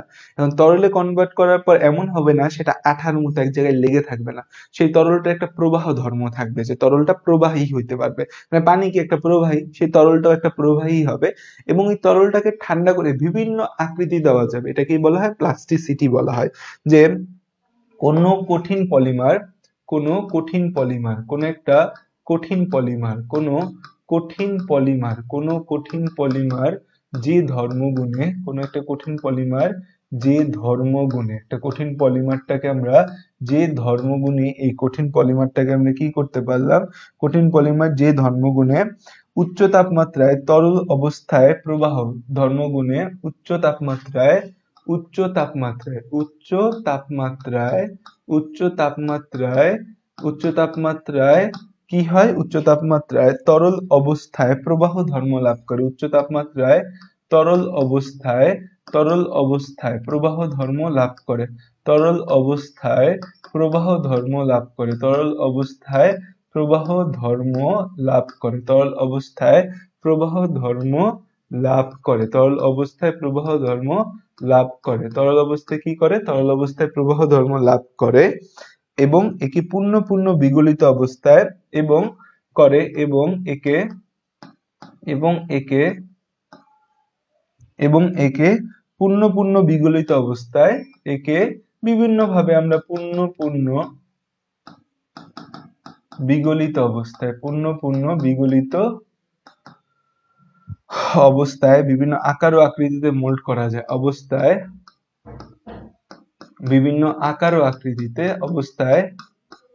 বিভিন্ন আকার ও আকৃতিতে মোল্ড করা যায়। আকৃতিতে মোল্ড মানে হচ্ছে একে আমরা বিভিন্ন শেপ দিতে পারি, মোল্ড করা যায় সে ধর্মকে প্লাস্টিসিটি বলা হয়।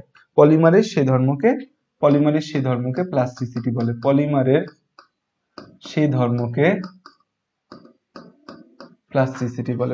সে ধর্মকে প্লাস্টিসিটি বলে।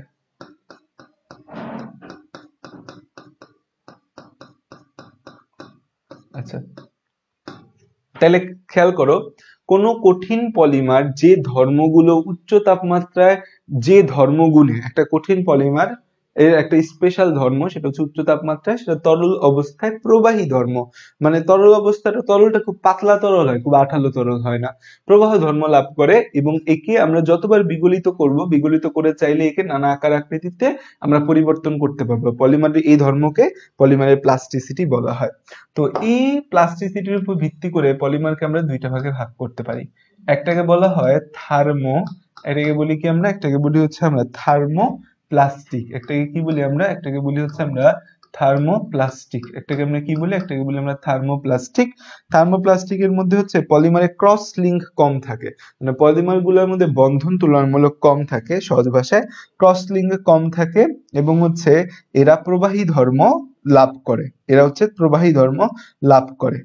ক্রস লিঙ্ক কম থাকে এবং এরা প্রবাহী ধর্ম লাভ করে। এখানে হচ্ছে যে আমাদের থার্মোপ্লাস্টিকের মধ্যে হচ্ছে আমাদের ক্রস লিঙ্ক কম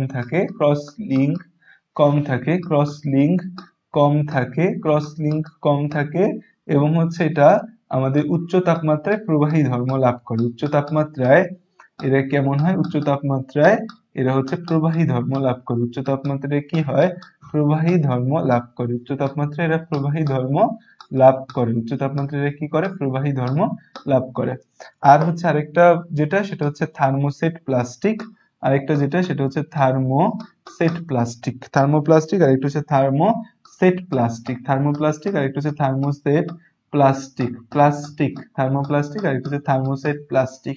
থার্মোসেট প্লাস্টিকটা হচ্ছে এখানে ক্রস লিঙ্ক বেশি। এরা হচ্ছে উচ্চ তাপমাত্রায় প্রবাহী ধর্ম এদের মধ্যে থাকে না। এদের ক্রস লিঙ্ক বেশি, উচ্চ তাপমাত্রায় প্রবাহ ধর্ম থাকে না। এদের ক্রস লিঙ্ক হচ্ছে, ধরো সহজ ভাষায় মনে রাখো, বন্ধন। ক্রস লিঙ্ক বেশি থাকে এবং হচ্ছে এরা উচ্চ তাপমাত্রায় প্রবাহী ধর্ম লাভ করে না। এটা হচ্ছে উচ্চ তাপমাত্রায় প্রবাহী ধর্ম লাভ করে না। উচ্চ তাপমাত্রায় প্রবাহী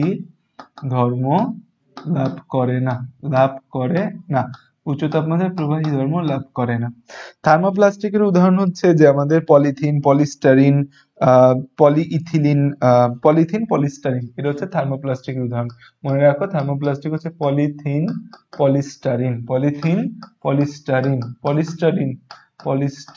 পলিস্টারের জামা কাপড় পরো না অনেকে, পলিস্টারের জামা। আর থার্মোসেট প্লাস্টিক হচ্ছে বেকেলাইট আর মেলামাইন। থার্মোসেট প্লাস্টিক হচ্ছে বেকেলাইট আর হচ্ছে মেলামাইন। বেকেলাইট আর একটা হচ্ছে মেলামাইন। বেকেলাইট এবং আরেকটা হচ্ছে কি? মেলামাইন। তো এই হচ্ছে আমাদের পলিমারের আরো একটা ক্লাসিফিকেশন। তাহলে পলিমারকে কিন্তু আমরা কয়েক ভাগে ভাগ করছি। প্রথমে প্রাকৃতিক পলিমার, কৃত্রিম, অর্ধকৃত্রিম, এরপর ভাগ করলাম হচ্ছে আমরা ঘনীভবন পলিমার, সংযোজন পলিমার। এখানে আরেকটা ভাগ দেখতে পাচ্ছি আমরা থার্মোপ্লাস্টিক আর থার্মোসেট প্লাস্টিক। এভাবেও আমরা দুইটা ভাগে একে ভাগ করতে পারি, ঠিক আছে? আচ্ছা, তোমাদের আমি এই পিডিএফটা তোমাদের দেওয়া আছে, তো এই অংশটা তোমাদের লেখার দরকার নেই। এই পিডিএফটা তোমাদের কাছে দেওয়া আছে, বা আমি তোমাদের এই পিডিএফটা আবার দিয়ে দিব, ঠিক আছে? তো এই পিডিএফটা তোমরা একটু খেয়াল করবা। আমরা হচ্ছে যে এই পিডিএফটা হচ্ছে তোমাদের এখানে দেখো, এই পিডিএফটা পড়লেই তোমাদের বাকি অংশটা হয়ে যাবে। তো এখানে আমরা ওই প্রাকৃতিক পলিমার, তারপর এখানে হচ্ছে যে আমরা এই পলিমারের মধ্যে এই প্রাকৃতিক কোনটা, সংযোজন কোনটা, থার্মোসেট প্লাস্টিক, থার্মোসেট প্লাস্টিক কোনটা, এগুলো আমরা দিয়ে দিয়েছি এখানে, ঠিক আছে। তো এই পার্থক্য ছকটা বা এই উদাহরণগুলো তোমাদের দরকার হয়। এরপর যে জিনিসটা দরকার হয় সেটা হচ্ছে যে আমাদের পলিমারের প্রস্তুতি, কিছু প্রয়োজনীয় তথ্য, পলিমারগুলোর বৈশিষ্ট্য এবং হচ্ছে এদের ব্যবহার। তো এই ছকটা মোটামুটি তোমরা পড়লে এখান থেকে যে এমসিকিউ আসে পলিমারের প্রস্তুতি, এর ব্যবহার নিয়ে, তো তোমাদের হয়ে যাবে। সেটা হচ্ছে, দেখো দেখা যাচ্ছে না ভালো মতো, দেখো আমরা পলিথিন প্রস্তুত করতে পারি কার থেকে, পলিথিন ইথিলিন থেকে পলিথিন প্রস্তুত হয়, ইথিলিন থেকে পলিথিন প্রস্তুত হয়। এখন ইথিলিন থেকে যে পলিথিন প্রস্তুত হয় তার দুইটা পদ্ধতি আছে। একটা উচ্চ চাপে, এটা লেখা দরকার নেই, এটা হচ্ছে এখন লেখা পারবা না, আমি পিডিএফটা দিয়ে দিচ্ছি তোমাদের, পিডিএফটা আছে, তাও আমি আবার গ্রুপে পোস্ট করে দিব, তোমরা পিডিএফ থেকে এই জায়গাটা তুলে নিয়ে তোমাদের খাতায়। তো ইথিলিন থেকে পলিথিন প্রস্তুত করতে পারি আমরা উচ্চ চাপে করতে পারি বা স্বল্প চাপেও করতে পারি। উচ্চ চাপে যদি আমরা করি তখন হচ্ছে আমাদের 1000 থেকে 1200 অ্যাটমসফিয়ার চাপ দরকার হয়, আর নিম্ন স্বল্প চাপে যখন করি 5 থেকে 10 অ্যাটমসফিয়ার চাপ প্রয়োজন হয়। উচ্চ চাপে তাপমাত্রাটাও বেশি, প্রায় 200 ডিগ্রি সেলসিয়াস তাপমাত্রা লাগে, স্বল্প চাপে মাত্র 70 ডিগ্রি সেলসিয়াস তাপমাত্রায় হয়ে যায়। উচ্চ চাপ পদ্ধতিতে প্রভাবক হিসাবে কার্বন ডাই অক্সাইড, স্বল্প চাপ পদ্ধতিতে প্রভাবক হিসাবে ক্রোমিয়াম অক্সাইড ব্যবহার হয়। এই যে আমাদের পলিথিন আছে, এই পলিথিনটা কিন্তু নমনীয়, নরম হয়, পলিথিন দেখবে অনেক নরম কিন্তু শক্ত প্রকৃতির কিন্তু আমাদের, এবং পলিথিনের মধ্যে দিয়ে কিন্তু বিদ্যুৎ প্রবাহ হয় না, এই জন্য এটাকে উত্তম অন্তরক বলি। প্লাস্টিক হিসাবে সকল ক্ষেত্রে ব্যবহার হয়, বৈদ্যুতিক তারের মধ্যে অন্তরক, বৈদ্যুতিক তার যে আছে তারের উপর কিন্তু হচ্ছে প্লাস্টিক পেঁচানো থাকে, যেটা অন্তরক হিসেবে কাজ করে। পলিপ্রোপিলিন থেকে পলিপ্রোপিলিন প্রস্তুতি, প্রোপিলিন থেকে পলিপ্রোপিলিন প্রস্তুতি, এটা হচ্ছে সবচেয়ে হালকা পলিমার, পরীক্ষার মধ্যে আসে সবচেয়ে হালকা পলিমার কোনটা, সেটা হচ্ছে পলিপ্রোপিলিন। তাপমাত্রা, চাপ এই জায়গাটা না মনে রাখলেও হবে। পলিপ্রোপিলিনটা হচ্ছে ঘরের মেঝের কার্পেট আর মোটা রজ্জু, মোটা সুতা তৈরি করতে ব্যবহার হয়। অ্যাসিটিলিন যে আছে আমাদের, অ্যাসিটিলিন থেকে পাওয়া যায় প্রথমে ভিনাইল ক্লোরাইড, ভিনাইল ক্লোরাইড থেকে পাওয়া যায় পলিভিনাইল ক্লোরাইড, পিভিসি, শুনছি না, আরএফএল ইউপিভিসি পাইপ। তো এই যে পিভিসি কোথায় সংরক্ষণ করা হয় এটা পরীক্ষার মধ্যে আসে, যে পিভিসি সংরক্ষণ করা হয় হেপটেন দ্রাবকে 52 ডিগ্রি সেলসিয়াস তাপমাত্রা এবং 9 অ্যাটমসফিয়ার চাপে। পিভিসি যে আছে পলিভিনাইল ক্লোরাইডের হেপটেন দ্রাবকে 52 ডিগ্রি সেলসিয়াস তাপমাত্রা 9 অ্যাটমসফিয়ার চাপে সংরক্ষণ করা হয়। এটা কৃত্রিম চামড়া তৈরিতে, প্লাস্টিক সিরিঞ্জ, এই যে আমরা ইনজেকশন দিই যে প্লাস্টিক সিরিঞ্জ, রেইনকোট পরি না আমরা, পরার আগে যুগ ছিল, এখন রেইনকোট মনে পরে না, আগে ছোটবেলায় হচ্ছে স্কুল কলেজে যাওয়ার সময় হচ্ছে যে রেইনকোট পরে যাইতাম বৃষ্টিতে, কিন্তু রেইনকোট পরলে আমার রেইনকোট পরতে ভাল লাগতো না, কারণ আমি হচ্ছে যে রেইনকোট পরে অলওয়েজ কি হইতাম, আমি ভিজে যাইতাম। রেইনকোট পইরা অলওয়েজ আমি কি হইতাম, আমি ভিজে যাইতাম, যে রেইনকোট পরার পরে ভিজে যাইতাম, আমার কাছে খুব বিরক্ত লাগতো। গ্রামোফোনের রেকর্ড দেখা যায় হচ্ছে, গ্রামোফোন বলতে একটা টাইপের ফোন ছিল যেটা দিয়ে মানুষ কথাবার্তা বলতো, পানির হোস পাইপ, বুঝে, আরএফএল ইউপিভিসি পাইপ তৈরিতে পিভিসি ব্যবহার হয়। বেনজিন থেকে ইথাইল বেনজিন প্রস্তুতি হয়, ইথাইল বেনজিন থেকে পলিস্টারিন পাওয়া যায়। তারপর হচ্ছে বেনজিন থেকে ইথাইল বেনজিন প্রস্তুত করা হয়, এরপর হচ্ছে ইথাইল বেনজিন থেকে স্টারিন থেকে পলিস্টারিন। তো এই পলিস্টারিনটা মনে রাখবা, এত কিছু মনে রাখা লাগবে না, মনে রাখবা পলিস্টারিন কোথায় ব্যবহার হয়, পলিস্টারিন ব্যবহার হয় টেলিভিশনের কেবিনেট, টেলিভিশনের পেছনের যে অংশটা প্লাস্টিকের সেটা তৈরিতে, শিশুদের খেলনার জিনিস তৈরিতে, ইনসুলেশন মানে হচ্ছে কোনো কিছু ঢেকে রাখার কাজেও এই পলিস্টারিন ব্যবহার করা হয়। আর আরেকটা জিনিস যেটা আমাদের খুব ইম্পর্টেন্ট সেটা হচ্ছে টেফলনটা হচ্ছে যে রান্নার প্যান, নন স্টিক বা আবরণী, তোমাদের বাসায় যদি ফ্রাই প্যান থাকে বা কিছু থাকে দেখবে সেগুলো কালো একটা আবরণ দিয়ে ধরা হচ্ছে, এরকম ফ্রাই প্যানের সাথে কালো একটা অংশ থাকে বা দুই পাশে ধরার জন্য কালো একটা অংশ থাকে, সেটা কখনো গরম হয় না, তোমার পাতিলটা গরম হচ্ছে বাট সেটা গরম হচ্ছে না। তো এই রান্নার প্যানে নন স্টিকিং আবরণ বা কোটিং এর কাজে ব্যবহার হয়, কারণ এটা তাপ ও বিদ্যুৎ অপরিবাহী। এবং এই টেফলন প্রস্তুতিতে একটা বিকারক ব্যবহার হয়, ফেন্টন বিকারক, ফেরাস সালফেট এবং হাইড্রোজেন পারঅক্সাইড। তো এই যতটুকু কথা আমি বললাম ততটুকু কথা এখান থেকে মনে রাখবা, এই জায়গা থেকে মূলত এমসিকিউ আসে, এই পলিমার পদ্ধতি থেকে কখনো তোমার সিকিউ আসে না, এই জায়গা থেকে মূলত এমসিকিউ আসে। এমসিকিউর জন্য আমি যতটুকু কথা বলেছি ততটুকু মনে রাখবে, এটা তুলে নিও ক্লাস শেষে। তারপর আসা যাক হচ্ছে যে আমাদের আরেক ঘনীভবন পলিমার নিয়ে কিছু কথাবার্তা বলা আছে। ঘনীভবন পলিমারের মধ্যে একটা হচ্ছে নাইলন। নাইলন 6:6 একটা রয়েছে, এটা অটোমোবাইলের টায়ারের রজ্জু হিসাবে ব্যবহার হয়। টায়ার আমরা যে ব্যবহার করি সেই টায়ারের রজ্জু হিসাবে ব্যবহার হয়।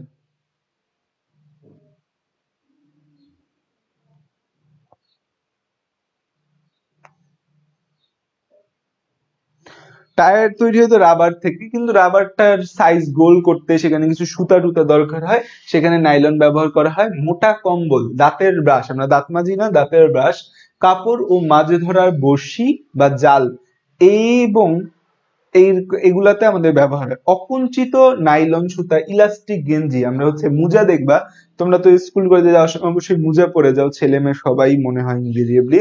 তুমি মোজাটা দেখবা সাইজে ছোট থাকে, টানলে বড় হয়, এই যে টানলে বড় হয় এটাকে বলে ইলাস্টিক। তো এই আকঞ্চিত নাইলনের সুতা ইলাস্টিক গেঞ্জি এবং মোজাতে ব্যবহার হয়। আরেকটা জিনিস হচ্ছে ডেক্রন বা টেরিলিন। এই ডেক্রন বা টেরিলিন যে আছে সেটা হচ্ছে প্লাস্টিকের টেপ, প্লাস্টিকের যে টেপ পাওয়া যায়, আগে টেপ রেকর্ডার তোমরা দেখছো জানি না, টেপ রেকর্ডার, ক্যাসেট প্লেয়ার ছিল, ক্যাসেটের ভেতরে এরকম ইয়া ছিল, সুতা ছিল, টেপ ছিল। তো প্লাস্টিক টেপ ও রেকর্ডিং ফিল্ম, রেকর্ডিং ফিল্ম, এখনো মুভিগুলা রেকর্ড করা হয় ফিল্মে, ইয়া বড় বড় ফিল্ম থাকে, তো হচ্ছে যে রেকর্ডিং ফিল্মে ব্যবহার হয়। কার্পাস তুলার সাথে মিশে কাপড় উৎপাদন করা যায়, তখন কাপড়ের সুতাগুলো শক্ত হয় যদি তুমি সেখানে ডেক্রন ব্যবহার করো। প্রাকৃতিক পলিমারের মধ্যে কার্বোহাইড্রেটের মধ্যে সেলুলোজ, স্টার্চ, গ্লাইকোজেন আছে, প্রোটিনের মধ্যে এবং এখানে যে বন্ধন থাকে তাকে বলে গ্লাইকোসাইডিক বন্ধন। তৃতীয় অধ্যায় কোষ রসায়নের মধ্যে আমাদের রয়েছে যে কার্বোহাইড্রেটের মধ্যে গ্লাইকোসাইডিক বন্ধন থাকে, প্রোটিনের মধ্যে পেপটাইড বন্ধন থাকে। তারপর হচ্ছে আমাদের প্রোটিনের মধ্যে কিছু প্রোটিন আছে যারা হচ্ছে প্রাইমারি প্রোটিন, যাদের গঠন একদম সরল, যারা একটু প্যাচাইন না থাকে তাদেরকে বলি সেকেন্ডারি প্রোটিন। সেকেন্ডারি প্রোটিন কই থাকে সেটা একটু মনে রাখবা, মাংসপেশি, টেন্ডন, ধমনী, সেসব জায়গায় সেকেন্ডারি প্রোটিন থাকে। তারপর হচ্ছে সেকেন্ডারির পর আসে টারশিয়ারি প্রোটিন। টারশিয়ারি প্রোটিন ডিমের সাদা অংশে অ্যালবুমিন, রক্তের মধ্যে মায়োগ্লোবিন, দুধের কেসিন, এগুলো হচ্ছে টারশিয়ারি প্রোটিন। যেটা পরীক্ষায় আসে সেটা হচ্ছে হিমোগ্লোবিন কোন ধরনের প্রোটিন, কোয়াটারনারি প্রোটিন, এটা পরীক্ষায় ইনভেরিয়েবলি আসে। হিমোগ্লোবিন কোন ধরনের প্রোটিন, কোয়াটারনারি প্রোটিন। আর এখানে হচ্ছে কিছু জৈব যৌগের নাম দেওয়া আছে, কীটনাশক হিসাবে কাদের ব্যবহার নিষিদ্ধ হয়েছে, ওয়েস্ট্রন, ওয়েস্ট্রাসল। আর গ্রিল করা মাংসে কি থাকে, 3,4 বেনজোপাইরিন থাকে, যেটা গ্রুপ 1 কার্সিনোজেন। জাপানি মানুষরা প্রচুর গ্রিল খাবার খায় বলে জাপানে দেখা যায় স্টমাক ক্যান্সারটা খুব কমন, ওদের পাকস্থলীতে ক্যান্সার হয় গ্রিল খাবার বেশি খাইলে। তো এই হচ্ছে যে আমাদের মোটামুটি লাস্টের অংশ থেকে মনে রাখার মতো অংশ, এটা এখানে সাজায় দেওয়া আছে। এতটুকু অংশ যদি পড়ো তাইলেই আর বই খুলে লাস্টের অংশ দেখার দরকার নেই, এতটুকু কথাবার্তা মনে রাখলেই হবে, ঠিক আছে। সো এই আমাদের মোটামুটি লাস্টের অংশ থেকে শুরু করে সব আমাদের শেষ।